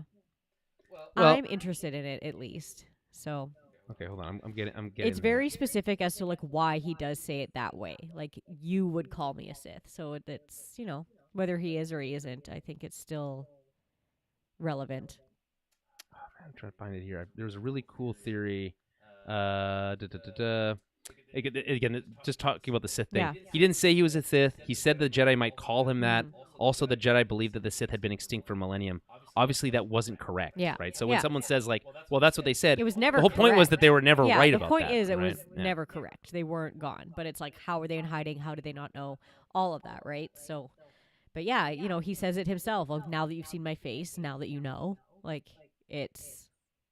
He's like, I have to Yeah. kill you all. So this is from one of my my stable of Star Wars YouTubers that I like, Eckhart's Ladder. yes, he says okay. kind of the opinion that Old Toothy or Old Toothy he calls him here, or Darth Teeth, Yeah. isn't actually a Sith. I think he's an early Knight of Ren or something. I think he doesn't know what he is, but that Yeah. the Sith exist otherwise, as they have for 1,000 years, and may have to. The Sith may actually have to take him Yeah, out. I can see to- that. for being too loud and maybe revealing Absolutely, himself. I can see that Yeah. because he's already saying like the Jedi don't let me exist, but then also the Sith probably aren't going to let you exist if you're walking around being dark side and saying you're a Sith. If that gets back to whoever is out and about at this point, like yeah, they're for sure going to come after you. So Yeah. and that's probably also why he needs to kill them because he's like now that you know that, like my life is in danger from something bigger and worse than just the Jedi. I don't think he gives a shit about the Jedi. I think it's more. Yeah, I feel like there's probably a bigger bad that he's worried about finding out that he Yeah. let people know that he exists. Yeah. Okay. I agree with basically everything you just Yeah. said. Okay. So, where were we? Oh yeah, the big Yeah. reveal. And like the worst point, yeah. Right. Not the worst, but Yeah. I mean, I guess my it's saddest point in the episode. to me. Yeah. It's wild. Yeah. So this is, for my money, the craziest part of the episode, Yeah. right? Because he steps back, pulls a section of his lightsaber off the end of his Yeah. hilt, creating a shorter second blade. Jackie attacks. Not Jackie attacks. Jackie. Anyway, Jackie attacks again, but she's quickly killed by Chimere using that second blade. Yeah. 3 quick stabs to the chest. And we see it from behind, and we see the saber come through her chest. Yeah, it's- That is a pretty badass way to go out. It is. I will say. It is. And it's pretty bold of the show to show us that on a character that, again, I think probably was the most likable character. Yeah, she's on the super show. likable. Is as Saul says in a minute, she's young. Just a She's kid, just a right? kid. Like that death got me. I was like, no. I was yelled. I was like, whoa. I was first. I said Jackie. he did what with his lightsaber, and then I was like, Jackie, no. Yeah, I know. Apparently, Starkiller has a lightsaber like that. Well, Starkiller is not Legends, but Yeah. I would say so. They had But said it's cool that it's like a previously, short blade. yes, It's not like the same length. yeah, it's super so cool. I like that it's like pulling a dagger out of your sword. yeah, That's it's like when if you have really like a cool. yeah, like a dagger in your boot or like a Or something like like that. a knife in your toe of your boot kind of thing. I like to but- think of it like the handle of your cane or Oh your yeah, umbrella. the umbrella thing. Yes, Yeah. yes, yes. But either way, they had said this other than the light whip, we would see one other unique lightsaber type Yeah. in this That's honestly series. what it is. So this is probably what it is. And I got to be honest, I think both the style and design of Kymir's lightsaber is cool. super cool. I love like the gunmetal look of it, Yeah. and then this like accessory essentially is maybe one of the coolest things. It And I is guess you very think neat. about it, like it's kind of similar to the modular lightsaber that you have in the Jedi games. Okay, yeah. Where you can kind of go from single blade to double. double blade, Yeah, or break like it you into can break two it in blades two. in this.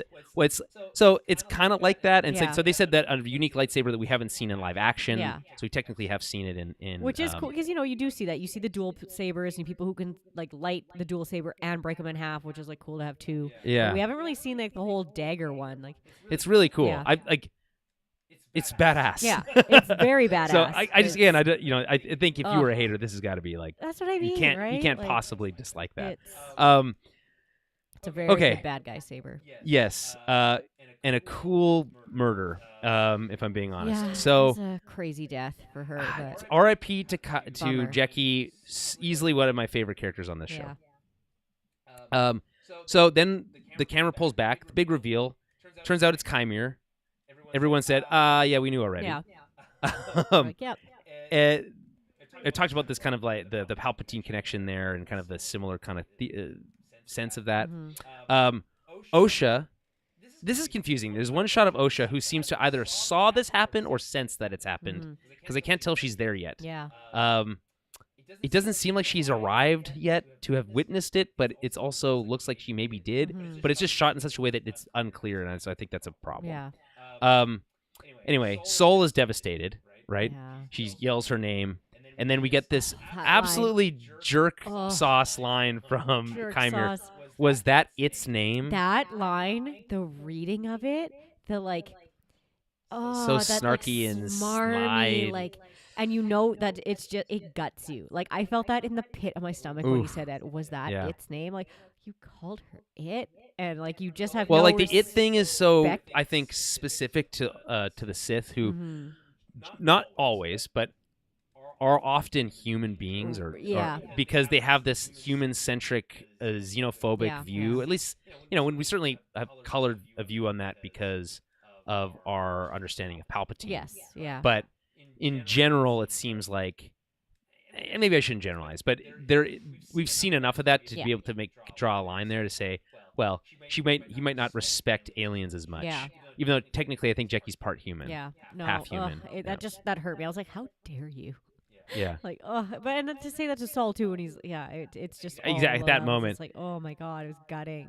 Yeah, Saul collects himself. He says, she was a child. He says, you brought her here. Also This a is an good line. indictment on the Jedi and their child Yeah. soldiers, right? And I love how the way he shrugs there too. It's Yeah, like, it's like, You brought me again, here. as I said at the beginning, if you engage in this type, when this shit hits the fan, it's kill or be killed. And Yeah. when you bring a child into this, if they are killed, it's on you for not protecting them. Yeah, especially And too, so, honestly, yeah. if it's your Padawan too, like man, Yeah. like That's rough. Yeah. I don't think there's not much coming back from it having your Padawan murdered in front of you. no, Yeah, I don't think so. Yeah, Saul is not either long for this world or certainly not long for the Jedi Order. So he looks over at May and says, he says hello in the way that Kymir says hello. Mhm. Yeah, He like changed the lilt in Changes his it, voice a yeah. little bit, and I just feel like it's so disturbing. it is. This idea that I've been a different person this It's whole like that time. dual personality thing. Yeah. Which, by the way, there's a whole thing going on in the Star Wars community online. One of the Star Wars like personalities turns out was like catfishing everybody the whole time. It was, I guess that's not the right word, but like was misrepresenting who they were. And like this just recently came out like this week. So there's a little bit of Was that on Twitter? yeah, it was going back and forth on Twitter. Yeah. What was the name? I can't remember what their name is. Okay. I don't even 'Cause they know. were like using other people's. Was it that Ash Rendar? Is that what it was? Yeah, I maybe saw that's that, what a it is. little bit Yes, of I think that, that's yeah. right. Yeah. Mhm. Which is I don't keep up with the drama, like the inter-YouTuber No. drama that goes on. It's hard being a Star Wars YouTuber. I'm not. No one says it's easy, but it is wild, that whole situation. Yeah. Anyway, she had a fake personality, or they had a fake And, personality. like using so people's too. photos without permission and shit too. Like, some Yeah, weird it's shit, yeah. it's not Icky. cool. And just like this feels icky when someone just like Mhm. he says it to her like that, and Anyway, he uses that moment to toss off his cloak, throwing it onto Yeah. Saul. This is like, it's a funny move. It is a funny move. And force pulling May into his grasp. Mhm. You really didn't know it was me, not even deep down, Mhm. right? He says to her, and again, as you said before, kind of like an indictment on like, were you really such a fool Yeah. that, and if you were, maybe you weren't as good an apprentice as I thought you Right. were. Yeah. And this is where you get the best look at his jacked ass arms. They're good.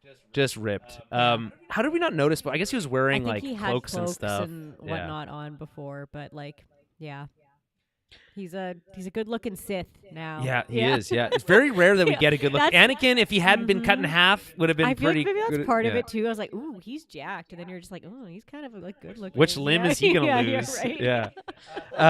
Which How is he gonna jacked end up with? arm? How is he gonna end up with a breather device Yeah, of some kind? They all right. have to have one. I think So there's gonna be some fangirling over Yeah. this guy now. or can like melt his skin like Palpatine. Yeah, someone posted. They're like, "Can I just make a statement without someone getting mad at me?" And it was just a picture of his Yeah. arms. Right? Yeah. But I get it. Yeah, it's I funny. get it. They're good arms. Yeah, Saul, having regained his composure, attacks Chimere, but he's able to easily deflect it while also maintaining control of May. You attack me with my back turned. That's not very Jedi of you. Using their rules against him, right? He puts his saber to May's head. I think the idea of putting a saber to someone's head like it's a like gun, a gun is it's not the first time we've seen Mhm. it, but I think it's a really cool new thing that we've seen in Star Wars. yeah, it is because right? it's like usually it's like to their neck or like like Right, because it's like like boom, and it's sword. like it's on and off, and Yeah, they're dead. yeah. Right? It Ooh. might as well be a gun. Yeah. I think it's a really The threatening. visual of that thing. is like Yeah. ooh yeah Because you understand exactly what Yeah. the threat is, Mhm. right? Anyway, so he puts his saber to May's head. Saul throws his weapon down, like, don't hurt her, Mhm. right? So he says to him, "What are you?" He says, "I have no name, but the Jedi like you might call me Sith." And we talked about this Yeah. already. That from a certain point of view could either be seen as him admitting that he is a Sith, Mhm. or, and again, the show said that we wanted to tell a story from the Sith perspective. yeah. So if you take it at that face value, yeah then sure, right? But also, again, he might be just kind of deflecting here and kind of playing into their own ideas of what this could be. That being said, the Jedi haven't assumed that they were dead for 1,000 years. Might not be the first thing they jump to. In fact, Yeah. we've already seen them not jump to that conclusion Yeah. multiple times, right? He says, "Why risk discovery?" Right, kind of Mhm. connecting the dots there. yeah. My mouse is I don't know if everyone's dead. gonna I hear guess that or I don't know. not. I don't think anyone heard Yeah. that. It just really loud bubbling Yeah. from my Windows computer. Anyway, he says, "Why risk discovery?" Right, connecting the dots, saying basically like, okay, so if you're a Sith and you have, my assumption is that you have been dead for 1,000 years, Mhm. then why now, right? And why just to murder a few Jedi, right? Right. Like what's like that does it seems like that's not really well thought out. And his response is kind of funny. Well, I did wear a mask. Man, I really like his.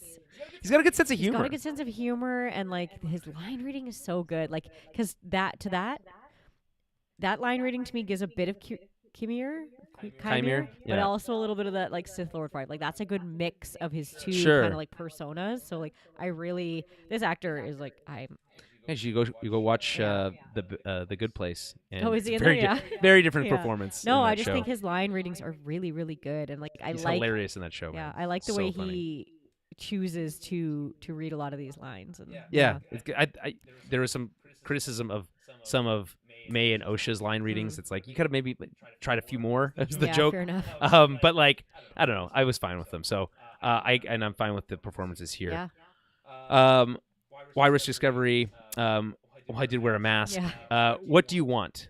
Freedom. The freedom to wield my power the way I want without having to answer to the Jedi like you. Oh, he's just a libertarian. yeah. Oh, yeah. The alright. Sith are just libertarians. He doesn't want to pay taxes, and he doesn't want Yeah. to. The police shouldn't exist. Yeah. I should just be able to do whatever I want. Sounds good. Might equals right. Yeah. And if I'm the strongest, then I should be able to have whatever I want, and not have to live under your rules. these rules of Yeah. right and wrong. I should be able to kill who I want, do what I want because I'm stronger than Yeah. you. And that is obviously not a sustainable No. model. There's a reason. It's like the Jedi. It's like, well, it's not that they just don't want other Force users. Force yeah. users. I think there's a distinction there. I think that there is a conversation to be had about their opinion on other Force yeah. users in general. Yeah. That it's being about said, how you use it how and how that you- affects others. and right? How you innocence. behave. Yeah. Right. Like people in the real world are given power, and if they abuse it, Yeah. that's against the rules and should be punished for Yeah. it. Right. His argument here is that because I have power, I don't have to answer to rules. Yeah, I should be able to do whatever I want. Yeah, and again, that's like for a society to function, that can't work, even in a galactic society, right? He says, I want a pupil, an acolyte. But this one went back on our deal. She exposed me, so now I have to kill every single last one of you. I don't make the rules, the Jedi do, and as the Jedi say, I can't exist. Yeah. They see my face, they all die. Yeah.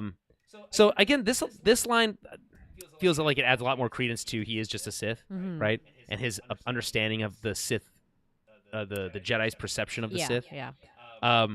That being said, I think there's still wiggle room here. I like that he says this one, talking about an acolyte, implying that he's had others or ones, has yeah. others now. He says he collects people in last episode, so that's interesting. She exposed me, which is why he wants her dead. He doesn't want her to be able to reveal this valuable information about him. Yeah. But it does come back to the why risk discovery? So I guess the answer to that seemingly is in an effort to find an acolyte. Yes. I put my identity or my presence at risk. But it was a worthwhile trade so that I could accumulate enough power through having acolytes to either overthrow my master. Yeah. But ultimately, like, if you think about it, what's the long-term play? If you want to be free from the Jedi, it means overthrowing all the Jedi. Killing 10 of them, although impressive, doesn't destroy the Jedi Order. They're only able to do that in 100 and something years from now, 130 years, when Palpatine is able to, frame them and destroy them. Yeah. That's the ultimate destruction of the Jedi. This is ineffectual. It's too emotionally driven. Of course that's the Sith way, but it's just that there's not enough planning here, or at least not enough steps forward, which I think lends more credence to your idea that he's ultimately not the ultimate bad guy. Yeah, I don't think he is, because he's wanting acolytes, not apprentices, which is different. Yes. And we've always heard Sith, like we hear Maul, even though I he's love his line reading of apprentice is always great. Apprentice. Yeah, it's so good. Yeah. But like, because at that point in like Clone Wars, or not in Rebels, like Maul isn't the head Sith, but he's wanting to like overthrow, right? And at that point he's not even a Sith at all. No, he's but he's not a Sith. He's just Maul. But he still wants an apprentice, right? Not an acolyte. It's different. It's right. specific wording that they use. Yeah. Like, And so like, we haven't really used the term acolyte very often, so it could be new terminology that they're introducing here that was lost over time or whatever. But either way, I think you're right. I think there's hints at that. And then this is a confusing line to me. Look at you two, right? Talking about May and Sol, right back where you started. Yeah. I guess, is he implying that this all started when he arrived on their planet and she started the fire, quote unquote, or what's he kind of getting at here? I don't know. Because I guess Osha's not there yet, right? So No. yeah. So I think originally I thought he was talking about him and Osha like protecting each other again, right? But or just like his inability to save her. Yeah. Like it's just like last time you weren't able to save her.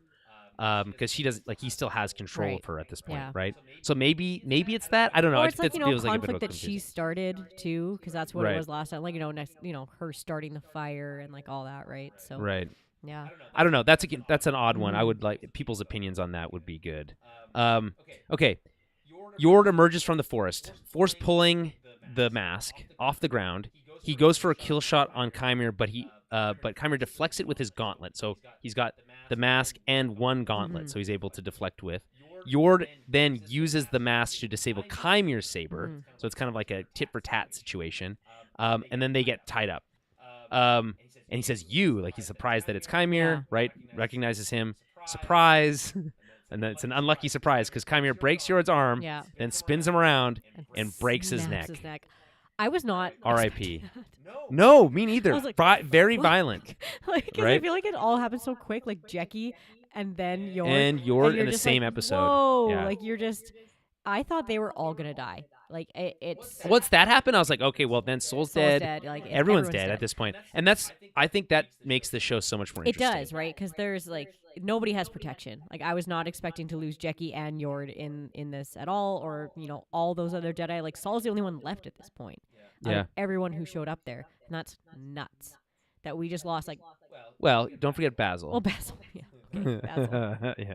But It yeah, is I was nuts. just like, whew, okay, like, And it's nuts too because Soul ultimately when they leave all those bodies Yeah. and they leave all those sabers Yeah. there. Like there's no that's not the typical Jedi No. way. But I guess they're retreating, Yeah, and yeah. don't have time, right? Okay, so R.I.P. Yord. Feel for the Yord horde. They're all in mourning. Yeah. May makes another break for it for like the 5th time. But this time, it's Osha who puts her down with the stun blaster after looking into the dead eyes of Yord, thinking about, oh, this is my bad. Yeah. Soul, processing all of this, attacks him again, this time hand to hand. They each get some good shots in, but Soul is clearly in control. He ignites his saber. He's ready to finish him off, right? He's got a, no, it's not the Jedi way moment situation going there. Do it. I immediately thought here when that happened, I was like, she just killed him. Like he's dead. I thought like Kamir was gonna kill him immediately after that. Me too. But- I just thought, like, it just once this happened, I was like, okay. Hesitate. Yeah. I stop. feel like Oh. the hesitating could have put him down, Yeah. but maybe Chimere has bigger plans here, or didn't want to risk like trying and then Right, ultimately because like he's not going to fight an unarmed person Yeah. or whatever. Anyway, Osha stops him. I'm not sure why though. Yeah. Like What do you care? you just saw Osha. Osha just saw all these Jedi murdered. Yeah. Yord and Jackie are dead. Yord in front of your eyes by this guy. Yeah. Why are you? You're not a Jedi. Why are you stopping him exactly? What? I mean, I'm not advocating for vigilante justice necessarily, but it just maybe what she's saying is like you're better than this. Yeah, Don't. I think but so. like don't do it to yourself. maybe he's too much for. almost, but- He's too dangerous to be left Yeah. alive, as Yeah, Mace Windu he's would too say. dangerous to be left alive. Yeah. Yeah. Usually they're And he was right. correct. And he was, by the way, correct. he was right. Yeah. Yeah. Unfortunately, he went flying through a window Yeah. shortly afterwards. Okay. So, you think that Mace survived that? This has been a long time fan theory that he survived. They and need that to we'll see stop him it. come back in some we way. can't keep bringing. Not every Jedi can survive Order 66. So he got forced lightning out of a window and then dropped who knows how Yeah, far. we can't keep bringing back Jedi that we really like. It's Yeah. sometimes they just need to stay dead. It would be nice to have Samuel Jackson back. I just say that. Yeah. Anyway, although I don't know what story they could possibly tell that'd be interesting. Yeah. So, anyway, Osha, this is your master. You must okay, sorry, let me back up. I need to reframe this. So, he tells him to stop. She tells him to stop. He has him at saber point, Mhm. right? Chimere says to Osha, "This is your master? You trust him after everything he's done to you?" Mhm. Saul interjects, stopping him before he can say anything more. His mind is twisted by darkness. Right. Classic Jedi thing to say. Mhm. His response, interesting. I've accepted my darkness. What have you done with yours? Mhm. Right? I guess the implication is that you've just buried it. Yeah. You've bottled it up. It's clearly there. May has told me enough to know that Yeah. that you're now innocent Yeah. here. And it's a pretty big indictment against Soul as a Jedi in general, right? I mean, I guess in theory you could meditate it away, but Yeah, I mean, this- yeah, you could. this idea that his perspective is that darkness is a part of me, this great Jedi concept, I guess, Mhm. that you need to embrace all parts of you, right? Mhm. Something you can't learn that from a Jedi, right? Right. Not yeah, not from a from Jedi. Yeah. right? So, anyway, I just think it's a more insight into Sith stuff. Yeah. We get so little of it that this is, I feel like, a cool. It is cool. It's examination if it turns out to be actually Sith stuff, Yeah. which probably. Soul steps back. A moth flies overhead. Pip pipes up. Osha signals to Soul, who seems to understand. So she's like, "Don't kill him, but we'll let these bugs yeah. take him." Let the moths eat them. Yeah, it's the I'm not going to kill you, but I'm not going to save you Yeah. type of situation. Get that way out. So Soul steps back. The Jedi don't attack the unarmed, Although again, he was armed. So Yeah. anyway, rules. This is so like it's so he's so satisfied Yeah. Oh yeah. by like just being like, oh, finally, I get to benefit from all these rules, but I can do whatever I want. So if you never follow them, you never have to break them. He says, giving Osha a look like almost like he's already kind of pinpointing her as, oh, maybe you can be my next apprentice, right? He grabs his saber again, and then we cut to Osha, who has Pip's head, and so I love you, Pip, she says. How often do we see people say I love you to their Not droids? very often. Not enough. Not enough. You're Not right. enough. You're right. Not enough. I would all the time. Yeah, me too. Just like I say I love you to my dog Yeah, all the time. droids are dogs. It's yeah. Yeah. But they're also people. Well, not like, you know what I mean. The C3PO, astromechs and the yeah. helper ones, like the protocol droids, those are people. Like, yeah, if they look like a Yeah, human. those are they're people humans. without rights, just to be Yeah. clear. Yeah. They can't talk. They're dogs. Yeah. Okay. Fair Yeah. enough. Yeah. Yeah. What was it, Dio? Beeps and gonks. What about Dio? He's a little bit of Yeah, a both. little bit of both, yeah. He's like a parrot. No. What does he say? What's he say? Like No, don't thank touch you. or No, like thank no thank you. you, no thank you, no So thank you. cute. That is cute. Yeah. Anyway, he gives her a cute beep boop in return. Yeah. And he lights up before Osha sticks it. This reminds me of R4, by the way. I think it's R4, the red astromech in New Hope, Oh, who's yeah, the bad yeah. motivator. Not a bad motivator. Yeah, exactly. I just think of the I think it's a Family Guy joke when it's like cuts to the droid like lying on the couch and being like, someone like, get a job. Yeah. He's like, oh, I don't want to. Yeah. Anyway, in the From a Certain Point of View book that tells like stories of all these little side characters, they tell the story of that droid. R2 basically tells him, listen, Yeah. I need to figure this out because if they take you and I get taken by the Jawas, it's all over. Yeah. I got these plans. I need to help the Right, rebellion. yeah. And he's like, okay, I'll help you out, I'll help buddy. you out. And he blows his own motivator. Yeah. So it's like this makes me think of like for Pip, it's like, okay, here's my chance to like do something big. Yeah. This is my my chance, moment to my shine, moment, yeah. right? I can Um, take down the Sith Lord. Yeah, exactly. Anyway, she sticks it in the back of his shirt, and he slashes out at her. Does she get hit Yeah. in the side here? Yeah. Is that what happens? Okay, because that's that makes more sense too on how he knows it's her. I Later. don't because I was thinking like I don't remember May ever getting sliced in the side, and to be honest, if it happens at this moment, makes it's more not sense. very well Yeah, established. that makes more sense though, because Yeah. he looks at that wound too. Yes, So, and yeah. Force seals it. Yeah, yeah. Yeah. We'll get to that. Yeah. Causing the Moss to swarm Chimere, ultimately picking him up and carrying him away in what is maybe not the best I didn't like the CG, CG. but it is what Yeah. it is. What it is. Whatever. Yeah. As the music once again gives a very strong horror vibes here. Yeah. It's like ramping up, lots of strings. It's like Yeah. and he's like carried away. It's cool watching like slice through a couple of them, but there's like too many. I love it when the Sith get like overwhelmed by By nature, yeah, Yeah, right? Because it's just yeah, not their yeah. thing. Yeah. They can't really control it. Yeah. That's nice. Osha jumps right into questioning Saul. She feels like this is the right moment Yeah. to start asking Now him you ask your questions. Yeah. Why did he say I couldn't trust you? What did you do? Mhm. I think you could argue that wasn't also the best line reading. Yeah. Please, Osha, let me explain. And he looks genuinely hurt Mhm, here. He does. Like, there's been so much crazy shit. Yeah. This is a very touchy subject. I already said I'd tell you. Just give me a moment Yeah. before we jump to conclusions. May, from behind, though, force pulls Osha's stun blaster off her hip, shooting Soul, knocking him out before he's able to do that. Mhm. Cut to the sun rising over a mountain, right? Night is over. It is now dawn, right? And it's a nice way to kind of like reset things. The tone really changes here, right? So now it's the first time the sisters have been alone since they found out that they were alive, right? That each other were alive. May throws away the blaster. Osha asks, "What have you done?" May's response is, "I did what I needed to do for you, for our family." Right? I love, anytime someone does something terrible, they always say, "I did what I needed to do or had to do." Right? It's kind of a bad excuse.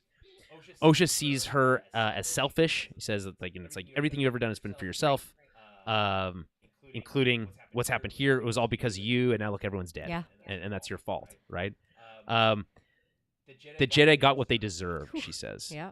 Right? Which is fascinating because, again, last week she's like, I'll turn myself into the Yeah. Jedi. Yeah. Now she's like, they're fine. They all I deserve guess, to in die. my opinion, it's fair to hold two concepts together. I can turn myself into the cops, but also still hate the Yeah, cops. that's fair. You know what I mean? That's right. And I mean, So- she does have like a different story to what happened, right? So, Right. and we don't know that side yet. And I would exactly, and I think we'll get more of that going Yeah. forward. Those Jedi were more my family than you ever were, which is a pretty mean It's a thing harsh to say. thing to say to your twin, Yeah. for sure.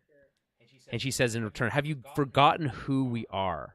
Who we are. Again, I think maybe a hint there to like there being more to their Dynamic then. heritage yeah. and dynamic there, where we come from, right? Is she talking about their home on that planet, or is she talking about like How they were created. how they were created? They invaded our home, but then that kind of hints that they're talking about more about the planet. But Yes. again, from a certain point of view, Osha accuses her of being the violent one. It's like, what do you mean they didn't invade? You started the fire, and the Jedi saved me, and I have to thank them for that. And then this is kind of sad. This is where the first time I feel like we're seeing it from the Sith point of view, because she says they've brainwashed you. Yeah. They've turned you against me, which again another great callback Anakin line. Yeah. You turned her against me. You did that yourself. Yes, exactly. Such amazing. It's so stilted, those line readings. Anyway, but it's okay. But it's okay, Osha. I can help you. I can help you return to yourself. They hug. I love how she kind of like goes in slow, kind of like, don't hurt me, don't hurt me, don't hurt me. This is just a hug, I swear. Right? And we get a second I love you in this.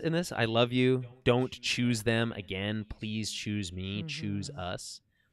It's a genuine call for help from May, right?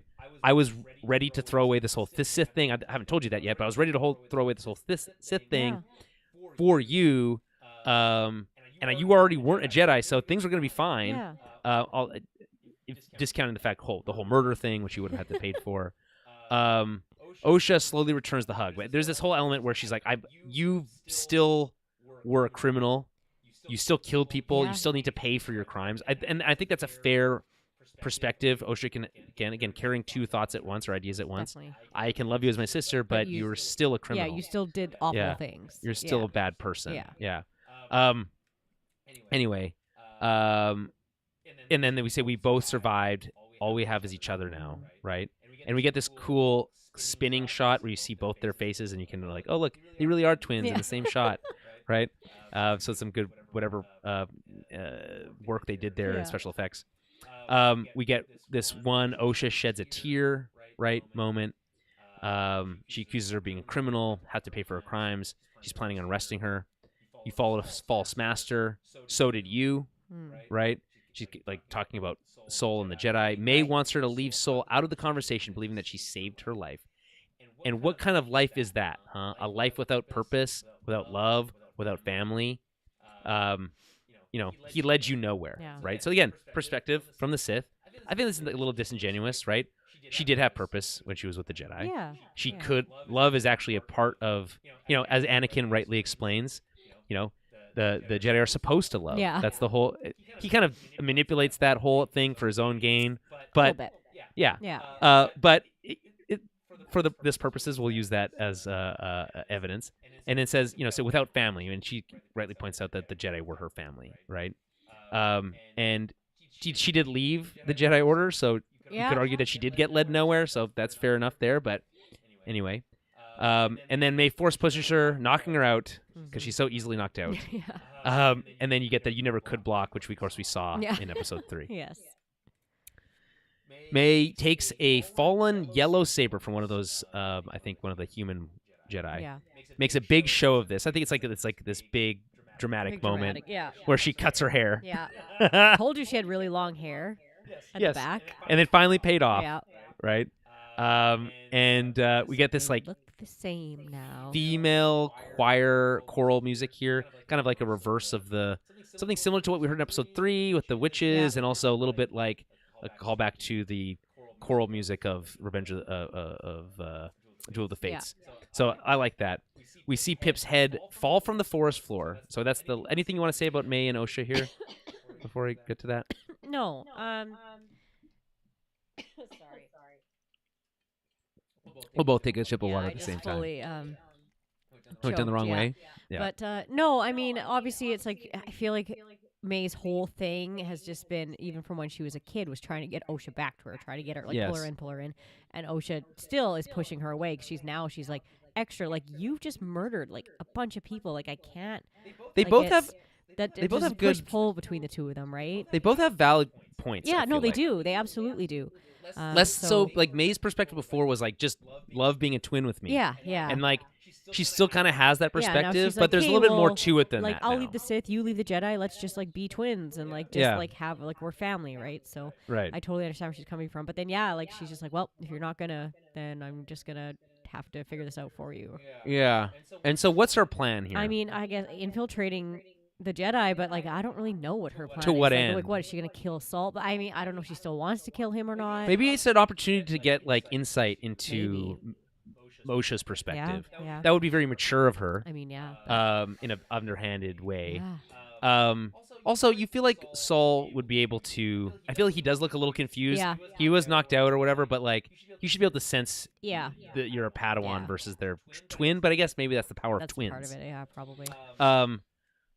I don't know. In general, my feeling on this is time will tell. Yeah. But I would much. I don't know. I guess if Chimere knew that she was May, he might have just killed her. Yeah. But now that May's out of his grasp, OSHA provides a different opportunity, yeah. and I think that's an interesting dynamic that's interesting to explore. And then Saul not knowing that May is OSHA or whatever, like that May is in disguise as OSHA, Yeah. also provides an interesting story dynamic for how they approach next steps, Yeah. what this confession ultimately means, which May will ultimately not, or sorry, OSHA will ultimately not hear, Right. at least not in this way, and may never like it. Or remember, so he may never hear never it. hear I was it, just yeah. reading that comment from Andrew Wordna Yeah. on YouTube. Smash like. I 100% agree. Smash that like Smash button, that as they like say on the YouTubes. Yeah. We're not really big YouTubes people, but like Yeah. technically we are now. Yeah, So we're here. So. yeah. We have got a few new subscribers over the last month, Mhm. which has been nice. So thanks to all those who are new. Yeah. Appreciate you. What was I saying? Oh, well, we might never. OSHA may never hear that confession. Though we will eventually. I think it's very possible that next week's episode is a flashback, so we might actually just get to see what I'm happened. sure and that's. then- I'm assuming yeah. that's what we're gonna get next week. I agree. so. Because if it's not next week, then it's either the penultimate episode or the ultimate Yeah, episode or which- the final episode, which means that like that just doesn't work from a storytelling No. perspective. I think you have to have two episodes to wrap up the story you're telling. Yeah. And if you're going to do a flashback episode or another full one, maybe it's not full. Yeah. We'll see. It's got to be next week. So maybe that's what Destiny, right, will be called that. Yeah. Anyway, so cut back to Saul, who wakes up to see OSHA. Oh, wait, quickly. We see Pip head fall from the forest ceiling as Chimere drops down as well, having survived the moths. As he walks away, Basil pops up out of nowhere, finds Pip, Love it. picks it up, runs off. Very cute. My assumption is that Pip is going to be the one that reveals this whole switcheroo situation. Yeah, well, Basil's like with his sniffing nose. him too. Yeah. Yeah. Basil's sniffing him. He's like, "You don't smell right." Like, yeah, Yeah. or about OSHA or about Yeah. May. Right. I smell burnt hair. Yeah. Something's wrong here. Yeah.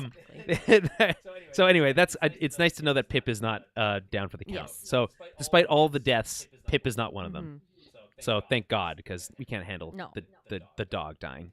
Cut back to Saul, who wakes up to see OSHA, likely May in disguise. I mean, almost It is. 100%. Yeah. Telling him that May is gone. Mhm. This is so stupid, though. She's like, "Where is she?" And she's like, "Who?" And she's like, "Your Yeah, like, sister, what? obviously. Yeah. What the hell are you talking Yeah. about?" It's dumb. That's a dumb It is a line, dumb and line. I have no way to defend it. It's stupid. It is. They head back to the ship. It's cool seeing the landing area in fog and like at dawn with like this like orange lighting. Mm-hmm. I think it's cool.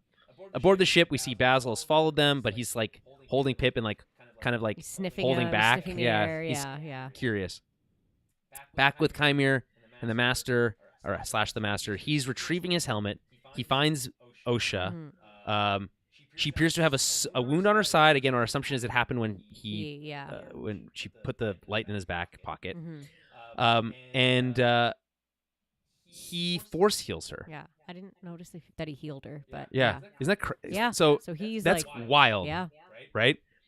So an ability that you can't learn from the Jedi until Rey brings it back with a Force dyad in Yeah. like 100 and almost 200 years Yeah. from There now. you So that is wild. How that works, I would like to know more about, like how he understands that. Yeah. Is that maybe it's something like, it doesn't seem like the Force heal is a Sith move, but No.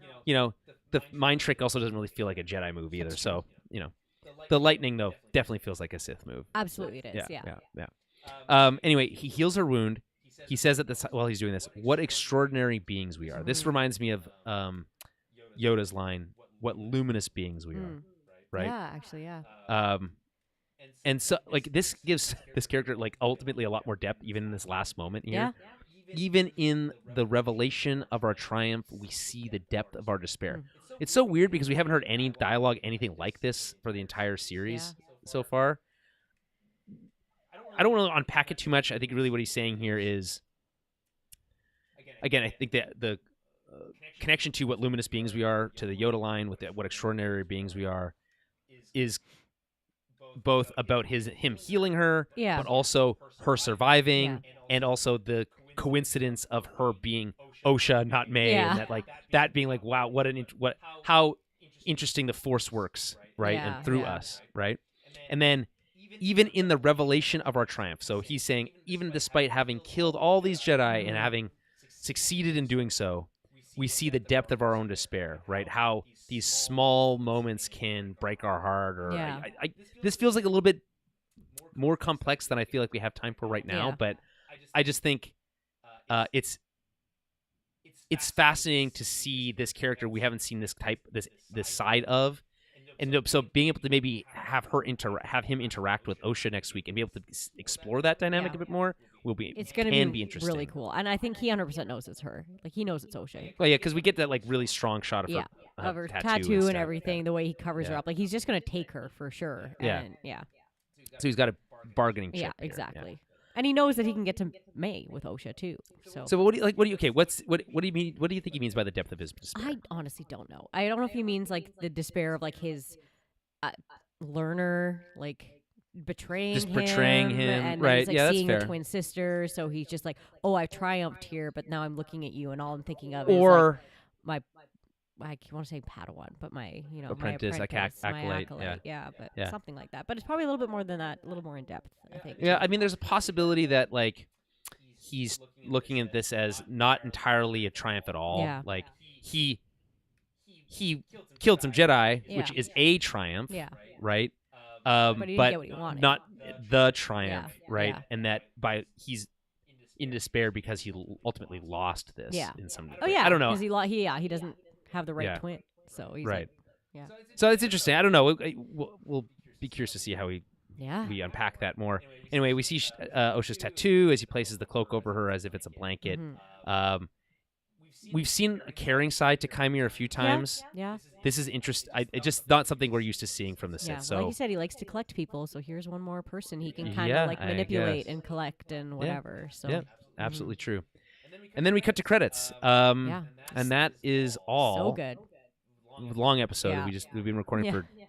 Technically, we were recording. So this is maybe 2 hours because there was probably a little bit ahead of time before we started. So this time clock that I'm looking at not entirely accurate. That being said, this is the second week in a row we've done 2 hours on a 30-minute episode. So appreciate you. I know there's still 5 people on the live stream. Thank you for listening this long or being here this long. The show will post tomorrow on the podcast feeds. And then we'll be back next week. Next week's going to be, I think next week will be fine because July, Canada Day is the beginning of the week, and I don't think we have, then 4th of July later should be fine. There might be still some things that come up over the next few weeks depending on vacations or schedules. So far, assume everything's going to be the same, but we'll let you know, Twitter, Facebook, all that stuff, if anything changes. And of course, we look forward to chatting with all of our patrons in our Patreon Discord channel, exclusive Discord channel, where, again, the conversation will continue. But until next week, may the Force be with you. And R.I.P. Yord and Jecki. It's, as she says, it's always a beautiful thing seeing someone transform back into the Force. There we go. We'll talk to you next week.